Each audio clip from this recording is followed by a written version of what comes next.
அன்புக்குரிய சகோதரர் மற்றும் சகோதரிகளே, உங்கள் யாவருக்கும் நம்முடைய பிதாவாகிய தேவனாலும் நம்முடைய கர்த்தரும் இரட்சகருமாகிய இயேசு கிறிஸ்துவினாலும் கிருபையும் சமாதானமும் உண்டாவதாக என்ற அன்பின் வாழ்த்துக்களை தெரிவித்து சொல்கிறேன். வண்ணமாக புதுசாக ஒரு 2 நாளுக்கு முன்னாடி நியூஸ் கேள்விப்பட்டேன். நானும் இப்படிதான் சொன்னாங்க. மன வருத்தம் தான் இருந்தாலும் சகோதரர் அவர்கள் என்ன பண்ணிருக்காங்க, அவருடைய ஓட்டத்தை முடிச்சிருப்பார் நான் அப்படின்ட்டு என்ன பண்ணாங்க. நம்ம ஒவ்வொருவரும் கண்டிப்பாக விசுவாசிக்கும். ஓகேங்களா? சரி, அன்புக்குரிய சகோதர சகோதரிகளே, இன்றைய நாளிலும் தேவன் நமக்கு தந்திருக்கிற பாடத்தின் தலைப்பு மனஸ்தாபங்களை சரிப்படுத்துவதற்கான வேத வாக்கியத்தின் விதி. மனஸ்தாபங்களை சரி செய்வதற்கு அதை எப்படி நம்ம சரி செஞ்சுக்கலாம், அதுக்கு வேத வசனத்தில் என்ன வழி தேவன் கொடுத்துருக்கார் அப்படின்றத பார்க்க போகிறோம். ஓகேங்களா? இந்த ஒரு பாடம் எங்கே இருக்குது அப்படின்னு பார்த்தீங்கன்னா, ரீப்ரிண்ட் நம்பர் 4984 இந்த ஒரு பாடம் சகோதரர் அவர்கள் என்ன பண்ணிக்காங்க எழுதியிருக்கார் அப்படின்றத பார்க்குறோம். ஓகேங்களா? அப்போ மனஸ்தாபங்களை சரி செய்வதற்கான வேத வாக்கியத்தின் விதி. ஓகேங்களா? அப்போ வேத வசனத்தின் மூலமாக நம்ம இந்த ஜீவித்தில் ஓடிட்டுருக்கப்போ, இந்த ஓட்டத்தில் ஓடிட்டுருப்ப நம்ம சகோதர சகோதரி மத்தியில் ஏதோ ஒரு மனஸ்தாபம் வருதுன்னா அதை நம்ம எப்படி சரி செஞ்சுக்கலாம் அப்படின்றத பற்றி தான் நம்ம பார்க்க போகிறோம். ஓகேங்களா? இப்போ உங்களுக்கு தெரிஞ்சதை நீங்கள் சொல்லுங்கள். கண்டிப்பாக வருமானா மனஸ்தாபம் ஏதோ ஒரு சூழ்நிலை யாரோ ஒருத்தர் மேலே வரலாம். அதை நம்ம எப்படி சரி செய்துக்கலாம்னு நீங்கள் நினைக்கிறீங்க? உங்களுக்கு தெரிஞ்ச வரைக்கும் இது வரைக்கும் எப்படி சொல்லியிருக்காங்க? இப்போ ஏதோ ஒரு சகோதரர் மேலே ஒரு மனசு கஷ்டம், ஒரு சகோதரனுக்கு இன்னொரு சகோதரர் மேலேயோ, இல்லை ஒரு சகோதரிக்கு இன்னொரு சகோதரி மேலேயோ கஷ்டம்னா அதை நம்ம எப்படி கையாளலாம்? இது வரைக்கும் எப்படி கேட்டிருக்கீங்க? நேரடியாக போய் பேசணும். Okay, first. ஓகே, அப்புறம் இப்போ போய் நான் நேரடியாக பேசிட்டேன். இப்போது ஏன்ற ஒரு சகோதரருக்கும் எனக்கும் பிரச்சனைன்றப்போ நான் அந்த சகோதரோட போய் பேசிட்டேன். அவர் ஒப்புரவு ஆகலை, நான் சொல்கிறத ஏற்றுக்கல, அந்த கருத்தை ஓகே அப்படின்னு ஏற்றுக்கலைன்ற பட்சத்தில் அடுத்தது என்ன செய்யலாம்னு சொல்லியிருக்காரு. 2 பேர் இல்லை 3 பேர் சகோதரரை கூட்டிகிட்டு போயிட்டு பேசலாம். ஓகேங்களா? அப்படின்ற ஒரு விஷயத்த சொல்லியிருக்கார். இதெல்லாம் இருக்குங்களா? சொல்லியிருக்கார். ஓகேங்களா? அப்போது முதல்ல ஃபஸ்ட்டு ஸ்டெப் என்ன பண்ணால், தனிமையாக அந்த சகோதரன் தனித்து இருக்கிறப்ப, ஓகேங்களா, அந்த சகோதரனோ சகோதரியோ தனித்து இருக்கிறப்போ போயிட்டு தன்னுடைய விஷயத்தை பற்றி சொல்லணும். ஓகேங்களா? எல்லார் மத்தியிலும் சொல்லி அந்த சகோதரனையோ சகோதரியோ என்ன பண்ணக்கூடாதுங்க, ஒரு கஷ்டமான ஒரு சூழ்நிலைக்குள்ளே தள்ளக்கூடாது. அப்போ தனித்து இருக்கிறப்போ போய் சொல்லணும். அது ஃபஸ்ட்டு. அப்படி சொல்லியும் அவர் அவருடைய விஷயத்தை ஏற்றுக்கலை, அது நமக்கும் ஏற்புடையதாக இல்லை அப்படின்ற பட்சத்தில் 2-3 சகோதரர்களை கூப்பிட்டு போய் என்ன பண்ணலாங்க, இந்த ஒரு காரியத்தை பற்றி பேசலாம் அப்படின்ட்டு சொல்லியிருக்கார். அப்பவும் அவர் ஒத்துக்கலை, இல்லை அந்த சகோதரியை தன்னுடைய விஷயத்தை ஏற்றுக்கலைன்றப்ப அடுத்தது என்ன செய்யலாம்னு சொல்லியிருக்காரு. சபையின் மூலமாக அந்த ஒரு காரியத்தை அறிவித்து என்ன பண்ணலாங்க, அந்த ஒரு விஷயத்தை அங்கே ஒரு முடிவு கொண்டு வரலான்றார். இப்போ சபை சொல்லி ஏற்றுக்கலைன்னா அவர் என்ன பண்ணலாம்? அடுத்து ஏதாவது ஒரு ஸ்டெப் சொல்லியிருக்காருங்களா? அவர் தான் சொன்னதுதான் கரெக்டுன்ற மாதிரி நிற்கிறாருன்னா என்ன பண்ணலாம்? கொடுக்க வேண்டிய வாய்ப்பெல்லாம் கொஞ்சம் இது பண்ணிடணும். அவர்கிட்ட அந்த சகோதரனை அந்நியமாக நினச்சி என்ன பண்ணுவாங்க, அவருக்கு எந்த ஒரு விஷயத்தை தராமல் வைக்கணும். ஓகேங்களா? இதுதான் அடிப்படை. ஓகேங்களா? இதுதான் இது எங்கே சொல்லியிருக்கார் அப்படின்னு பார்க்குறப்போ மத்தேயு 18ஆம் அதிகாரம் 15, 16, 17 3 வசனங்கள். அந்த 3 வசனங்களே என்ன பண்ணிக்கிறாங்க, ஒவ்வொரு விஷயத்தையும் சொல்லிடுறாரு. இந்த வசனத்திலிருந்து தான் நம்ம இன்றைக்கி என்ன பண்ண போகிறோம், பாடத்தை பார்க்க போகிறோம். அன்புக்குரிய சகோதர சகோதரிகளே, வாசிச்சலாம் வசனம். மத்தேயு 18ஆம் அதிகாரம் 15, 16 மற்றும் 17 வசனங்கள். மத்தேயு 18ஆம் அதிகாரம் வசனங்கள் 15, 16, 17. உன் சகோதரன் உனக்கு விரோதமாக குற்றம் செய்தால் அவனிடத்தில் போய் நீயும் அவனும் தனித்திருக்கையில் அவன் குற்றத்தை அவனுக்கு உணர்த்து. அவன் உனக்கு செவி கொடுத்தால் உன் சகோதரனை ஆதாயப்படுத்திக் கொண்டாய். அவன் செவி கொடாமல் போனால் 2-3 சாட்சிகளுடைய வாக்கினாலே சங்கதிகள் எல்லாம் நிலைவரப்படும்படி 2 ஒருவரை உன்னுடனே கூட்டிக் கொண்டு போ. அவர்களுக்கும் அவன் செவி கொடாமல் போனால் அதை சபைக்கு தெரியப்படுத்து. சபைக்கும் செவி கொடுத்துப்பாயானால் அவன் உனக்கு அஞ்ஞானி போலவும் செவி கொடாதிருப்பானானால் அவன் உனக்கு அஞ்ஞானியை போலவும் ஆயக்காரனை போலவும் இருப்பானாக. ஓகேங்களா? அப்போ இந்த ஒரு 3 விஷயத்தை தான் என்ன பண்ணாங்க, கையாள சொல்கிறாருன்றதை பார்க்கணும். ஓகேங்களா? இப்போது இதுதான் தெரியுமே, இதில் என்ன பார்க்க போகிறோம் அப்படின்னு பார்க்குறப்ப இந்த ஒவ்வொரு விஷயத்தையும் கையாளுறப்போ ரெண்டு விஷயங்கள் வரலாம். ஓகேங்களா? ஒன்று நடக்கலாம், இல்லை நடக்காமல் போகலாம். இப்படி நடந்தால் என்ன பண்ணணும், இல்லை இப்படி நடந்தால் என்ன பண்ணணும் அப்படின்றத குறித்து தான் என்ன பண்ண போகிறோங்க இன்றைக்கி நம்ம பார்க்க போகிறோம். அன்புக்குரிய சகோதர சகோதரி, அப்போது மனஸ்தாபம் வருமானு கேட்டால் கண்டிப்பாக ஏதோ ஒரு சூழ்நிலை வரும். அதை சரி செஞ்சுக்கிட்டு என்ன பண்ணுங்க, உன் முழு இருதயத்தோடு என்ன பண்ணுங்க, தேவனிடத்தில் அன்பு கூறுவது போல சகோதரனிடத்திலும் மாய்மாலம் இல்லாத என்ன பண்ணுங்க, அன்பு கூறணும். அப்படின்னா அப்போ உள்ள இருக்கிற கசப்பை வெளியே எடுக்கணும். ஓகேங்களா? அது எடுத்தால் மட்டும்தான் மாய்மானம் இல்லாமல் என்ன பண்ண முடியுங்க, அன்பு செலுத்த முடியும். இல்லைனா உலகத்தார் செலுத்துகிற மாதிரி என்ன பண்ணுங்க, கண்ணுக்கு முன்னாடி அந்த சகோதரனோ சகோதரி இருந்தால் சிரித்து பேசிட்டு அவங்க போன உடனே பின்னாடி புறம் கூறது என்ன பண்ணுங்க, நம்மளுடைய ஓட்டத்துக்கு நம்மளுடைய ஜீவியத்துக்கு அது தகுதியாக இராது. ஓகேங்களா? அப்போது அந்த ஒரு மனசு கஷ்டத்தை எப்படி வெளியே போக்குறது அப்படின்றதுக்கு தேவன் ஒரு சில விஷயங்களை சொல்லியிருக்காரு அப்படின்றத பார்க்கும். ஓகேங்களா? தொடர்ந்து பாடத்துக்குள்ளே போயிடலாம் அன்புக்குரிய சகோதர சகோதரி. ஓகே, அப்போ நம்ம வாசபடி இந்த ஒரு 3 வசனத்தின் படி தான் என்ன பண்ணுங்க, ஒருத்தருக்கு ஒருத்தர் கருத்து வேறுபாடோ இல்லை மனஸ்தாபங்களோ ஏற்படுறப்ப அதை நம்ம செய்யணும் அப்படின்றத பார்க்குறோம். அப்போது கருத்து வேறுபாடு எடுறப்ப அவர் தனித்து இருக்கையில் போய் சொல்ல வேண்டும். ஓகேங்களா? அடுத்து அதிலே இன்னொன்று என்ன சொல்கிறாருன்னா, ஒருவேளை அந்த சகோதரனோ இல்லை சகோதரியே செஞ்ச ஒரு காரியம் அந்த அளவுக்கு பெருசாக இல்லை அப்படின்ற பட்சத்தில் அதை போய் தனியாக கேட்டு அதுக்கான ஒரு விஷயத்தை பேசணுமான்னா இல்லை, அதை அப்படியே கூட விட்டுட்டு மறந்துட்டு போகலாம் அப்படின்றத சொல்கிறார். அப்போ இங்கேயே 2 ஆயிடுச்சுங்களா. ஒன்று போய் கேட்கலாம், இன்னொன்று கேட்காம மன்னிச்சுட்டு அது ஒரு பெரிய காரியமே இல்லை பரவாயில்ல அப்படின்னுட்டு என்ன பண்ணலாங்க, விட்டுட்டு போகலாம். ஓகேங்களா? அது ஒரு விஷயம் முடியுது. அடுத்தது என்ன அப்படின்னு சொல்கிறது பார்த்தீங்கன்னா, அப்போ இந்த ஒரு விதியை எல்லா இடத்துல அப்ளை பண்ண முடியுமா அப்படின்னு பிரதர் கேட்டு என்ன சொல்கிறாருன்னா, இப்போது இந்த விஷயம் சபையில் கூடி வரப்போ சகோதரனுக்கும் சகோதரனுக்கும் வரப்போ இதை அப்ளை பண்ணலாம். எனக்கு இன்னொரு சகோதரன் மேலே ஒரு மனசு கஷ்டம் வரப்போ நான் அவர் தனித்து இருக்கிறப்போ போய் கேட்கலாம். இதே ஒரு சகோதரி மேலே வருது, அவங்க கணவன் மனைவியாக இருக்கிறப்போ இன்னொருத்தருடைய மனைவியாக இருக்கிறப்போ நேரடியாக போய் நான் கேட்க முடியுமா? முடியாது. ஓகேங்களா? அப்போ அங்கே என்ன விதியை பயன்படுத்தலாம் அப்படின்றப்ப என்ன சொல்கிறாருன்னா, அவங்களுக்கு தலை யாருங்க, புருஷன். ஓகேங்களா? அப்போது அந்த இடத்துல எதை கையாளணுன்றப்ப அவங்களுக்கு யார் தலையாக இருக்காரோ அந்த புருஷன் இடத்துல போய் தான் என்ன பண்ணுவாங்க, பிரதர் இது மாதிரி இந்த சிஸ்டரால் எனக்கு பிரச்சனை இருக்குது, இப்படி செய்கிறாங்க, இதை கொஞ்சம் மாற்றிக்க சொல்லி அப்படின்னு என்ன பண்ணுங்க. இப்போ எங்கே போய் கேட்கணும், நேருக்கு நேராக போய் கேட்கக்கூடாது. அப்போ அந்த ஸ்திரீக்கு தலை யாரோ அவங்கக்கிட்ட போய் அவர் தான் என்ன பண்ணுவாங்க, அவங்க அந்த ஸ்திரீக்கு சொல்லுவாங்க. ஓகேங்களா? அப்போது இங்கே இன்னொரு விஷயம் மாறுது. அது இன்னொரு இடம் பார்க்குறப்ப இப்போ ஒருத்தர் கம்பெனியில் வேலை செய்கிறார், ஒரு தொழில் செய்கிற இடத்துல ஒரு பிரச்சனைன்னு வரப்போ இப்போ அங்கே ஏதோ மனஸ்தாபம் ஏற்படுறப்ப நேரடியாக போய் அந்த சகோதரனை போய் என்ன பண்ண முடியாது, நம்ம போய் மறைக்க முடியாது. ஏன்னா நான் இங்கே இவரும் வேலை செய்கிற ஒருத்தர், இவரும் வேலை செய்கிற ஒருத்தர்.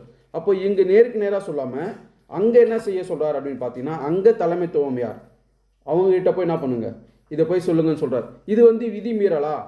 நேருக்கு நேராக யார் மேலே பிரச்சனையோ அதுதான் அவங்ககிட்ட தானே நேரடியாக போய் பேசணும்.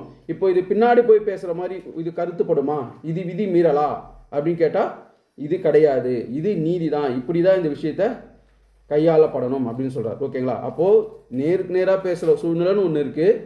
யார் தலைமைத்துவமோ யார் தலையோ யார் பொறுப்போ அவங்க மூலயமா சொல்லக்கூடிய ஒரு விஷயங்களும் இருக்குது அப்படின்றத பார்க்கணும். ஓகேங்களா? அப்போது இங்கவே அந்த கருத்து வேறுபடும். அப்போ எந்த சூழ்நிலைக்கு யாருனால பிரச்சனை, அங்கே எதிர்க்க நிற்கிற நபர் யாருன்றதை பொறுத்து என்ன பண்ணுங்க, நம்ம ஞானமாக நடந்துக்கிற ஒரு விஷயமா இருக்குது அப்படின்றத பார்க்குறோம். அப்போ எல்லா ஒரு காரியத்திலும் நம்ம ஞானமாக நடந்துக்கிறோம் இருக்கணும் அப்படின்றத பார்க்குறோம். இந்த ஒரு பிரச்சனையை, இந்த ஒரு மனஸ்தாபத்தை உலகத்தாருக்கு எடுத்துகிட்டு போகிறப்ப நம்ம என்ன சொல்கிறார் அப்படின்னு பார்த்தீங்கன்னா, பின்னாடியே அவங்க மனசை வச்சுக்கிட்டு என்ன பண்ணுவாங்க, பின்னாடி போய் புறம் கூடுறது இருக்கும், நடக்கும். ஓகேங்களா? நம்மளுடைய ஜீவிதத்துக்கு அது தகுமா, நம்ம எப்படி இருக்கணும் அப்படின்னு சொல்கிறப்போ ஒரு வசனம் வாசிக்கலாம்.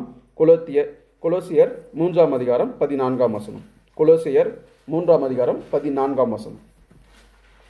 கொலோசேயர் 3ஆம் அதிகாரம் 14ஆம் வசனம்.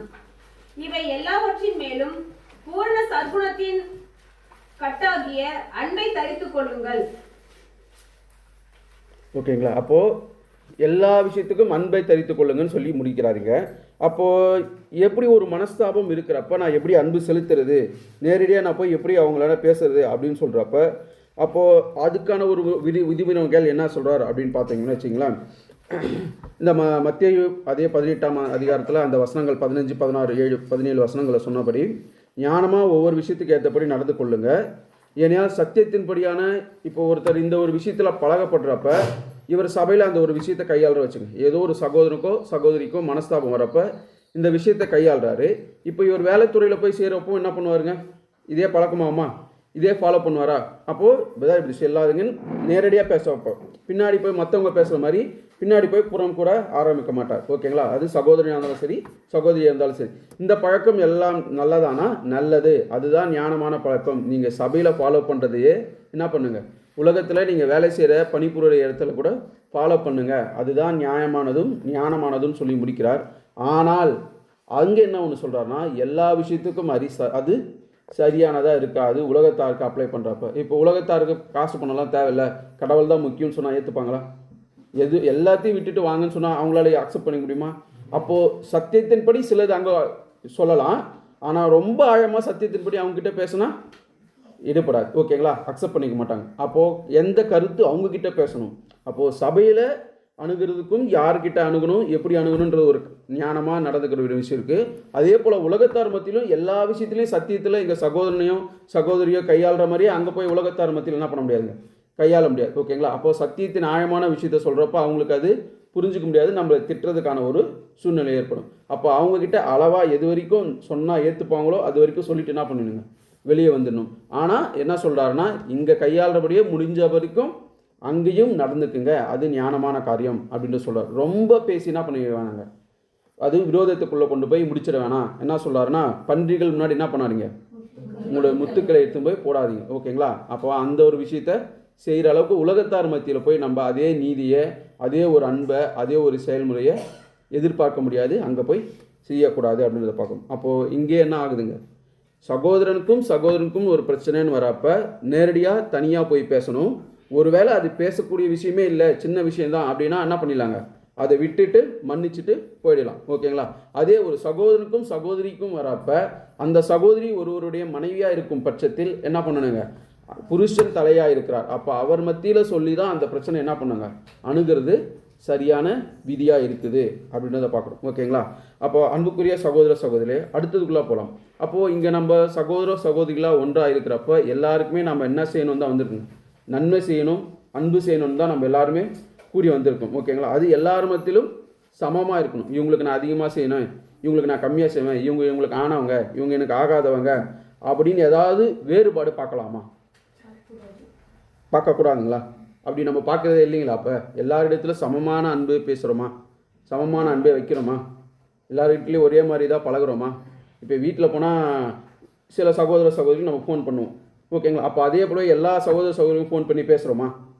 சத்தியத்தைப்படி சிலர்கிட்ட பேசுவோம், சிலர்கிட்ட பேச மாட்டோம். அப்போ அங்கே ஒரு முரண்பாடு நடக்குது. அப்போ இந்த முரண்பாடு கரெக்டாக? ஆனால் நம்ம வந்தது எல்லாருமே ஒரே ஐக்கியமாக இருக்கிறோம், ஒரே குடும்பமாக இருக்கிறோம், ஒரே விசுவாசம், ஒரே நம்பிக்கை தான், எல்லாருமே ஒருத்தருக்கு ஒருத்தர் நன்மை செய்யணும்னு தான் வந்திருக்கோம். இப்படி வந்திருக்கும் பட்சத்தில் நம்ம எல்லாரிடத்துலையும் சரிசமமான அன்பு காட்டுறோமா, காட்டியே ஆகணுமா? இது கொஸ்டின். எல்லாரிடத்துலையும் நான் சமமான அன்பை தான் காட்டணுமா? இப்போ சகோதரர் ஏன்றவர்கிட்டையும் ஒரே அன்பு, சகோதரர் பின்றவர்கிட்டையும் ஒரே அன்பு, சகோதரர் சின்றவர்கிட்டையும் ஒரே அன்பு தான் நான் காட்டணுமா? இல்லை நான் வேறுபட்டு எனக்கு பிடிச்சவங்க பிடிக்காது நான் வேறுபட்டு என்னுடைய அன்பை காட்டலாமா? அளவின் அன்பை வேறுபட்ட அன்பே இல்லைங்களா, எல்லாருக்கும் ஒரே மாதிரியான அன்பு, எல்லார்கிட்டையும் ஒரே மாதிரி அன்பு தான். அப்படி நம்ம செய்கிறோமா? நம்ம ஒவ்வொருவரும் நம்ம யோசிச்சு பார்ப்போம். நம்ம அப்படி தான் காட்டுறோமா? நம்ம அப்படி தான் செய்கிறோமா? 4 அன்பு இருக்குங்க. அன்பில் 4 அன்பா? இல்லை, அந்த அளவுகோல் நான் சொல்கிறேன். அது கடமை அன்பு, அதை நான் சொல்ல வரல. நம்ம இப்போ பழகக்கூடிய ஒரு விஷயம், இல்லை பேசக்கூடிய விஷயம். இப்போ உதாரணத்துக்கு இப்படி எடுத்துங்க, எல்லா சகோதரர்கிட்ட நம்ம குடும்பத்தை விஷயத்தை போய் பேசிட மாட்டோம், ஏதோ ஒரு சில சகோதரர்கிட்ட தான் பேசுவோம். ஓகேங்களா? என்னென்ன நடந்துச்சு, இது நடந்துச்சு, இதெல்லாம் பண்ணுறோன்னு. அப்போ அவர்கிட்ட அப்போ நம்ம முக்கியத்துவம் கொடுக்குறோம், மற்றவங்களை விடன்றது நம்ம அங்கே வருது தானே. அப்போ அந்த ஒரு விஷயம் கரெக்டாக தப்பா? இப்படி செய்யலாமா செய்யக்கூடாதா? கரெக்டுங்களா? அப்போது ஒருத்தர்கிட்ட பேசி ஒருத்தர்கிட்ட பேசாமல் இருக்கலாமா? எல்லார்கிட்டையும் நன்மையாக இருங்கள், எல்லாருக்கும் நன்மை செய்யுங்கள் அப்படின்னு தானே சொல்லியிருக்கிறோம். சரி, ஓகே. அப்போது அப்படி செய்யலாமா, அது சரியா, அது இல்லை தவறா அப்படின்னு கேட்டிங்கன்னா அது தவறில்லை. அப்படி செய்யலாம். எல்லாரிடத்திலும் ஒரே மாதிரியான அன்பை காட்ட முடியாது. ஓகேங்களா? சிலருடைய காரியங்கள் பிடிச்சிருக்கலாம், அவங்கக்கிட்ட அளவுக்கு அதிகமான அன்பு செலுத்தலாம். ஓகேங்களா? அப்படி தான் செலுத்த முடியும். ஓகேங்க, எல்லார்கிட்டையும் எல்லா விஷயத்தையும் ஷேர் பண்ண முடியாது. ஆனால் யாரையும் பகைக்கக்கூடாது, எந்த சகோதர சகோதரிக்கு விரோதமாக பேசக்கூடாது. ஓகேங்களா? அன்பு அளவாக காட்ட முடியாது, ஆனால் யாரையும் பகைக்காமல் இருக்கலாம்ல. யாரையும் பகைக்கக்கூடாது, யாரை பற்றியும் தீமை பேசக்கூடாது, பின்னாடி போய் யாருக்கு விரோதமாக எதையும் செய்யக்கூடாது, யாரை பற்றியும் கோல் முட்டக்கூடாது. ஓகேங்களா. அன்பு சரியாக காட்ட முடியாது சமமாக, ஆனால் யாரையும் தவறாக பேசக்கூடாது, யாரையும் பகைக்கக்கூடாது, யார் மேலேயும் விரோதம் வச்சுக்கக்கூடாது, யார் மேலேயும் மனஸ்தாபம் வச்சுக்கக்கூடாது. ஓகேங்களா. அதில் நம்ம கவனமாக இருக்கணும் அன்புக்குரிய சகோதர சகோதரி. இது செஞ்சுருக்காரா இதுக்கு முன்னாடி, இது கிறிஸ்து செஞ்சிருக்காரா அப்படின்னு பார்த்தோம்னா அவரும் இதை செஞ்சிருக்கார். 3 பேரை மட்டும் என்ன பண்ணுவாங்க, எங்கே போனாலும் தனித்து கூட்டின்னு போய்ப்பார். அப்போ மற்றவங்களாம் பகைச்சிட்டாரானா இல்லவே இல்லை. ஓகேங்களா. யாரையுமே பகைக்கலை. ஓகேங்களா. அப்போ நம்மளும் இங்கே ஐக்கியத்தில் வரப்போ எல்லா இடத்துலையும் சரிசமமான அன்பை பகிர முடியாது. ஓகேங்களா. அந்த அன்பின் அளவுகோலில் வித்தியாசப்படும். ஆனால் யாருக்கிட்டையும் என்ன பண்ணக்கூடாதுங்க, மன கஷ்டமோ விரோதமோ வச்சிக்கக்கூடாது அப்படின்றத பார்க்குறோம் அன்புக்குரிய சகோதர சகோதரி. அப்போ அன்பின் அளவு சகோதர சகோதரி மத்தியில் வித்தியாசப்படலாம், அது தப்பு இல்லை. கிறிஸ்துவும் அப்படி தான் இருந்திருக்கார் அப்படின்றத பார்க்கும். ஓகேங்களா. அவர் பட்சபாதம் இல்லாதது போல் நம்மளும் யாரிடத்திலும் மாய்மாலமோ பட்சபாதமோ இல்லாமல் முடிஞ்ச அளவுக்கு இருக்கலாம். நம்ம விழுந்து போன சரீரமாக இருக்கிறதுனால என்ன பண்ணுவாங்க, நமக்கு நம்மளுடைய கேரக்டருக்கு நம்ம இப்போ இருக்கிற சுபாவத்துக்கு யார் யாரெல்லாம் ஒத்து போகிறாங்களோ அவங்கக்கிட்ட என்ன பண்ணுவாங்க, அதிகமாக பேசுவோம், அதிகமாக உறவு வச்சுப்போம். ஓகேங்களா. அது தவறு இல்லை அப்படின்றத சொல்கிறார். ஓகேங்களா. அப்போ நம்ம மன நிறைவாக சிலரிடத்தை பேசுவோம், அது தப்பு இல்லை அப்படின்றத சொல்கிறாரு.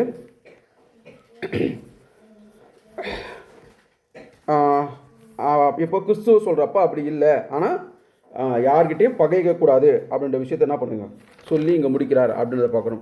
அப்போது சகோதரர் ஒருவருக்கொருவர் பாதகமாக செய்யக்கூடிய ஒரு விஷயம் இருக்கக்கூடாது. ஆனால் என்ன பண்ணாங்க, அந்த அன்பில் வேறுபடலாம், வித்தியாசம் இருக்கலாம். அந்த ஒரு விஷயம் எப்படி ஆகிடக்கூடாது, அன்பு செலுத்துகிறேன்ற ஒரு விஷயம் எப்படி போய் முடிஞ்சிடக்கூடாது அப்படின்னு பார்த்தீங்கன்னா, இவர் எனக்கு நிறைய பிடிக்கும்னு சொல்லிட்டு இந்த ஒரு சகோதரன்கிட்டயே நிறைய பேசி இன்னொரு சகோதரனை வெறுப்பு உண்டாக்கக்கூடிய அளவுக்கு என்ன நடக்கக்கூடாதுங்க. அந்த அன்பு எல்லை போகக்கூடாது. இவங்க வந்தால் இவர்கிட்ட மட்டும் தான்ப்பா பேசுவார், நம்மக்கிட்டலாம் இவர் பேசவே மாட்டார் இப்படின்னு ஒரு சகோதரனோ ஒரு சகோதரியோ காயப்படுற அளவுக்கு என்ன ஆகக்கூடாதுங்க, நம்முடைய செயல் இருக்கக்கூடாது. ஓகேங்களா. அதையும் நம்ம என்ன பண்ணுவோங்க, கவனத்தில் வச்சுக்கணும். நம்ம 2 பேரும் மட்டும் இங்கே சேர்ந்துக்கிட்டு என்ன பண்ணுவாங்க, அவரெல்லாம் ஒழுங்காக வரமாட்டார்ப்பா, அவரெல்லாம் என்ன சத்தி தொடர்ந்து இவ்வளோ நாள் இருந்திருக்கு.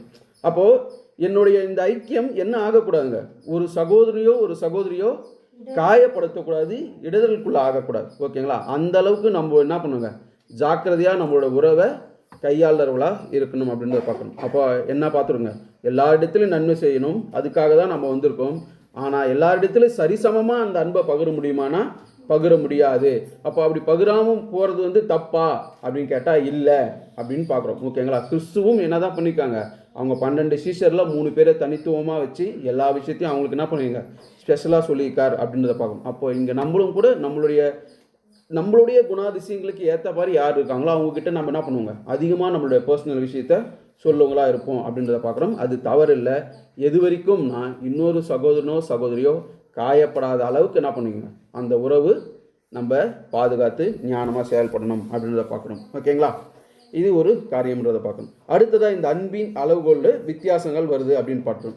இப்போ இந்த பல்வேறு வித்தியாசங்கள் அன்பில் எப்படி வருது அப்படின்னு பார்க்குறப்ப, இப்போ அன்பு நீதியின்படி கடைப்பிடிக்கணுமா அன்பை அப்படின்னு சொல்கிறப்ப, இப்போ நான் இப்படி சொல்கிற பாருங்க, அன்பு நீதி அல்லன்னு சொல்கிறார். எப்படி அப்படின்னு பார்த்தீங்கன்னா, இப்போ நான் நீதினா என்ன, கண்ணுக்கு கண், பல்லுக்கு பல், ரத்தத்துக்கு ரத்தம், ஜீவனுக்கு ஜீவன். ஓகேங்களா. இப்போ ஒருத்தருக்கு ஒரு கை என்னால் போச்சுன்னா அப்போ என்ன பண்ணுவாங்க, நீதி என்ன சொல்லுதுன்னா என் கையை நான் வெட்டிக்கணும். ஓகேங்களா. அப்போ அன்பு எப்படின்னா, இப்போ நான் இந்த சகோதரன் மேலே நான் அன்பு செலுத்திட்டேன், அப்போ அவர் என் மேலே அன்பு செலுத்தி ஆகணும், இது நீதி. அப்படியா? அப்போ அன்பு அப்படி இருக்கா? அப்படி இல்லவே இல்லை. நான் ஒருத்தர் மேலே நான் அன்பு செலுத்திட்டேன், அவர் கண்டிப்பாக என் மேலே அன்பு செலுத்தி ஆகணும் அப்படின்னு அன்பு இருக்கானா? இல்லவே இல்லை. அப்போது நீதிக்கு நீதியாக என்ன பண்ணலைங்க, அன்பு இங்கே செயல்படலை. ஓகேங்களா. அப்போ அன்பு நீதி அல்ல அப்படின்றத சொல்கிறார். ஓகேங்களா. அடுத்த விஷயம், அன்பு கட்டளையிடப்பட முடியுமா? அன்பு கட்டளையிடப்பட முடியுமா? முடியாது. ஏன் முடியாதுன்னு, யாரையுமே எந்த சகோதரியும் கட்டாயமாக நீங்கள் என் மேலே அன்பு கூர்ந்தே ஆகணும்னு சொல்லவே முடியாது. ஓகேங்களா. தேவனே அவங்கவுங்கள சுயாதீனத்தில் வச்சுருக்கார். ஓகேங்களா. அப்போது அன்பு கட்டாயமானது அல்ல. அப்போது அன்பு நீதி அல்ல, அன்பு கட்டாயப்படிய வர முடியாது. அது எப்படி வரும் அப்படின்னு பார்த்தீங்கன்னா, ஒரு தூண்டுதல் மூலமாக வரும். ஓகேங்களா. அன்பு தூண்டப்படுதல் மூலமாக வர வேண்டும். ஏதோ ஒரு காரியம் நம்ம செஞ்சுருப்போம், அந்த விஷயம் என்ன பண்ணியிருக்காங்க, அந்த சகோதரனுக்கு பிடிச்சிருக்கலாம், அப்போ அந்த நிமித்தமாக என்ன பண்ணுவாங்க, அவர் நம்ம மேலே அன்பு செலுத்துறதுக்கு ஏதோ ஒரு சூழ்நிலை அமைந்திருக்கும். ஓகேங்களா? என்ன சொல்கிறாருன்னா, இப்போ ஒரு தேவன் அன்பாக இருக்கிறாருன்னு சொல்கிறோம். இப்போ தேவன் நம்ம மேலே அன்பு வைக்காமல் யாரோ ஒருத்தர் வந்து இப்போது ரொம்ப கஷ்டத்தில் இருக்கிறவங்கிட்ட போய் தேவன் உங்கள் மேலே அன்பாக இருக்காருன்னு யாரோ ஒருத்தர் போய் சொன்னால் அவங்க ஏற்றுப்பாங்களா? என் வாழ்க்கையை பாரியா, இப்படி படித்த இந்த தேவனை மேலே நான் எப்படியா இப்படி தானே வரும். அப்போது நம்ம ஒருத்தர் மேலே அன்பு கூறணும்னா அப்போ இருக்கிறவங்களும் எப்படி இருக்கணுங்க? அன்பு செலுத்துகிறவராக இருக்கணும். அப்படின்னா தான் என்ன பண்ண முடியுங்க? நாம் அன்பாக செலுத்த முடியும் திருப்பி. ஓகேங்களா? அப்போ அன்பு யார் செலுத்துகிறாங்களோ அவங்க மேலே தான் திருப்பி அன்பு செலுத்த முடியும் அப்படின்னு பார்க்கணும். அப்போ தேவன் அன்பாக இல்லைன்னா நாமளும் திருப்பி என்ன பண்ண முடியுங்க? தேவன் மேலே அன்பு செலுத்த முடியாது. அது தேவனுக்கு மாத்திரம் இல்லை, எந்த சிருஷ்டிக்குமே அப்படி செலுத்த முடியாது. அப்போ நம்ம சகோதர சகோதரி மத்தியில் அப்போ என்ன நடக்குங்க? நம்மளும் இன்னொரு சகோதரனை சிநேகிச்சா, இன்னொரு சகோதரியை சிநேகிச்சா தான் அவங்களும் என்ன பண்ணுவாங்க? நம்மளை சிநேகிக்க முடியும். ஓகேங்களா? நான் ஒரு சகோதரனோ சகோதரியாக இருந்தால் நான் மாட்டினா அப்படி திரும்பிட்டு போயிட்டா அங்கே என்ன நடக்குங்க? அன்பு வளருமா? வளரவே வளராது. ஓகேங்களா? அப்போது நம்மளும் அந்த இடத்துல ஒரு விஷயம் நடக்கிறதுக்கு நம்மளும் நம்மளை அறியாமல் என்ன பண்ணுங்க? ஒரு காரணமாக இருக்கிறோம் அப்படின்றத நம்ம உணர்ந்துக்கும். ஓகேங்களா?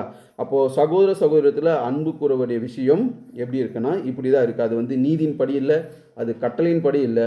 ஓகேங்களா? அது வந்து ஒரு தூண்டுதலின் மூலமாக நாம் செஞ்ச ஏதோ ஒரு நன்மை காரியமாக வரக்கூடிய ஒரு விஷயம் அன்பு அப்படின்றத பார்க்கும். ஓகேங்களா? அந்த சகோதர சமூகத்தில் என்ன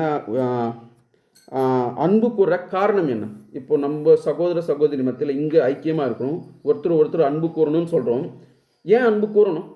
அதுக்கான காரணம் என்ன? ஏன் நான் இவங்களை அன்பு கூறணும்? ஏன் இந்த சகோதரன் இந்த சகோதரன் மேலே அன்பாகவும் அவர் மேலே அன்பாகவும் இருக்கணும்? என்ன காரணம்?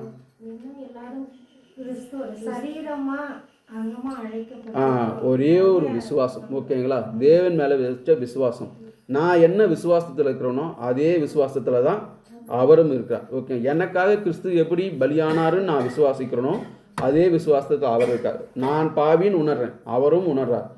நான் தேவனிடத்தில் என்னை ஒப்படைச்சிருக்கேன், அவரும் தேவனிடத்தில் தன்னை ஒப்பு கொடுத்துருக்கார். இந்த விஷயம் தான். ஓகேங்களா? அப்போ அவர்களது நல்நோக்கம், அவர்களுடைய நல்ல இருதயத்தினுடைய ஒரு செயல்பாடுகள், அவருடைய நல்ல குணலட்சணங்கள் இதெல்லாம் பார்த்து தான் என்ன பண்ண முடியுங்க? நம்ம சபையில் ஒரு சகோதரனிடத்திலும் நம்ம அன்பு செலுத்த முடியும் அப்படின்றத பார்க்குறோம். ஓகேங்களா? இதெல்லாம் தான் நம்ம அன்பு செலுத்தக்கூடிய ஒரு சில காரியங்கள். இப்போது ஏதோ ஒரு சகோதரனோ சகோதரியோ அவங்களுடைய ஓட்டத்துலேருந்து அவங்க விசுவாசத்துலேருந்து வெளியே போயிட்டாங்கன்னா அவங்கள்ட்ட நம்ம பழையபடி காமிச்சு அன்பே காட்டணுமா? இல்லை. ஓகேங்களா? அப்போது அவங்க விசுவாசத்தில் இருக்கிற வரைக்கும் தான் என்ன பண்ண முடியுங்க? நாம் அந்த அன்பில் செலுத்த முடியும். ஓகேங்களா? இது எல்லாமே முன்னாடி நம்ம எடுத்துக்கலாம். இப்போ சவுல் ராஜாவை அபிஷேகம் பண்ணுறப்ப என்ன பண்ணாங்க? அவருக்கு முழுமையாக கீழ்ப்படிஞ்சிருந்தார், தேவன் அவரோட கூட இருந்தார். எங்கே கீழ்ப்படியாமல் அவருடைய வார்த்தைக்கு போனாரோ என்ன பண்ணுறாங்க? தேவன் அவரை விட்டு விலகிட்டார்னு பார்க்குறோம். இதே தான் ஆதாமுக்கும் ஏதேன் எடுத்துக்கனாலும் என்ன தாங்க? கீழ்ப்படிய வரைக்கும் தேவன் வந்து பேசிட்டு இருந்தார். எப்போ அவருடைய வார்த்தையை மீறி கீழ்ப்படியாமல் போனாரோ தேவன் அவங்களை விட்டு என்ன பண்ணிட்டாருங்க? வெளியே அனுப்பிச்சிட்டு விலகிட்டார்னு பார்க்குறோம். அதே ஒரு விஷயம் தான் இங்கே நம்மளும் என்னங்க? விசுவாசம், அவருடைய நற்குணம், இது எல்லாமே செயல்படுற பட்சத்தில் நம்மளுடைய அன்பும் ஐக்கியமும் அந்த சகோதர சகோதரி மத்தியில் அதிகமாக இருக்கும். அவங்க விசுவாசத்தை விட்டு தவறி போகிறாங்கன்றப்ப அவங்கக்கிட்ட நம்ம அதே பழைய அன்பு செலுத்தணும்னு கட்டாயம் இல்லை, செலுத்தப்பட தேவையில்லை அப்படின்றத சொல்கிறார். ஓகேங்களா? அப்போது அந்த அன்பின் பல்வேறு நிலைகள் இப்படியாக இருக்குது அப்படின்றத பார்க்கணும். அப்போ அன்பு என்பது நீதியின்படி செய்ய முடியாது, அது ஒரு கட்டாயத்தின்படி வருவதில்லை. நாம் நம்ம நன்மை செய்கிறது மூலமாக தான் அது வருது. அந்த நன்மை எது அப்படின்னு பார்க்குறப்போ சத்தியத்தின்படி நடக்கிறது, தேவனுடைய குணலட்சத்தில் நம்மளுடைய குணலட்சங்களை வளர்க்குறது, சத்தியத்துக்கு கீழ்ப்படுகிறது. இதெல்லாம் பார்க்குறப்ப ஆட்டோமேட்டிக்காக சத்தியத்தில் இருக்கிற இன்னொரு சகோதர சகோதரிக்கு என்ன வர ஆரம்பிக்குங்க? ஆமாம், இவங்க சபைக்கு ஒழுங்காக வராங்க, தேவனுடைய எல்லா ஒரு மீட்டிங்லையும் கலந்துக்கிறாங்க, எல்லா சப்ஜெக்ட்டும் கேட்குறாங்க, அதுக்கு அவங்களுக்கு கீழ்ப்படுகிறாங்க, தங்களை மாற்றிக்கிறாங்கன்றப்ப கண்டிப்பாக என்ன வருங்க? நம்ம போய் சொல்லாமலே ஒரு அன்பு சத்தியத்தில் இருக்கிற சகோதர சகோதரனுக்கு கண்டிப்பாக வரும். அப்போ இப்படி தான் ஒருத்தருக்கு ஒருத்தர் அன்பு தூண்டப்படுகிறது அப்படின்ற விஷயத்த பார்க்குறோம். ஓகேங்களா? இந்த நிலையில் பார்க்குறப்ப இந்த ஒரு தேவனுடைய சத்தியத்துக்கு கீழ்ப்படியக்கூடிய ஒரு விஷயமா ஆகட்டும், இல்லை சத்தியத்தை கேட்கறதாகட்டும், அதுக்கு வாஞ்சியாக வர்றதாகட்டும், இது எல்லார் மத்தியிலும் சமமாக இருக்குமா? இந்த கீழ்ப்படிதல்ன்ற ஒரு காரியம் கண்டிப்பாக இருக்கவே இருக்காது. ஓகேங்களா? அப்போது இருக்காதுன்ற பட்சத்தில் அப்போ ஒரு சகோதரருக்கு ஒரு 80% கீழ்ப்படுகிறாரு, இப்போ பின்ற சகோதரர் 25% தான் கீழ்ப்படுகிறார். அப்படின்றப்ப இப்போ இவங்க மேலே அன்பு அவங்க கீழ்ப்படுதல் வச்சு வருதுன்னு சொல்லலான்னு பார்க்குறோம். அப்போ அந்த அன்பை அப்படியே மெயின்டைன் பண்ணலாமா? இவங்க எது செஞ்சாலும் ஓகே அக்செப்ட் பண்ணிக்கிட்டு, இவங்க எது செஞ்சாலும் அப்படியே நெக்லெக்ட் பண்ணி விட்டுட்டு அதை கண்டு காணாமல் விட்டுட்டு இப்படி போகலாங்களா? அப்படி இருக்க முடியாது. என்ன சொல்கிறார் அப்படின்னு பார்த்தீங்கன்னா, இப்போ இந்த வளர்ந்த சகோதரர் மேலே பாசம் அன்பு எப்படி வரும்னு பார்த்தீங்கன்னா, அந்த அன்புடன் பாசம் எப்படி இருக்குன்னா, சத்தியத்துக்கு கீழ்ப்படிஞ்சதுனால அவர் மேலே அன்பு வரும். இவங்கக்கிட்ட நீங்கள் எப்படி அன்பு செலுத்தணும்னு சொல்கிறாரு பார்த்தீங்கன்னா, இரக்கத்துடைய அன்பு. சத்தியத்தின் மீது வந்த ஒரு அன்பு இங்கே செலுத்துகிறப்ப இரக்கத்துடன் கூடிய ஒரு அன்பு. இவ்வளோ ஒரு பலவீனத்தினால இவர் செய்கிறாரு பாரு, இவங்களோட பலவீனம் எந்த அளவுக்கு இப்படி சத்தியத்துக்கு கீழ்ப்படிய முடியாத மாதிரி விழுறாருன்னு சொல்லிட்டு என்ன பண்ணுங்க, அந்த இரக்கத்தின் மூலமாக என்ன பண்ணுங்க, இவங்ககிட்டையும் அன்பு செலுத்துறவர்களாக நாம் இருக்கணும். ஓகேங்களா?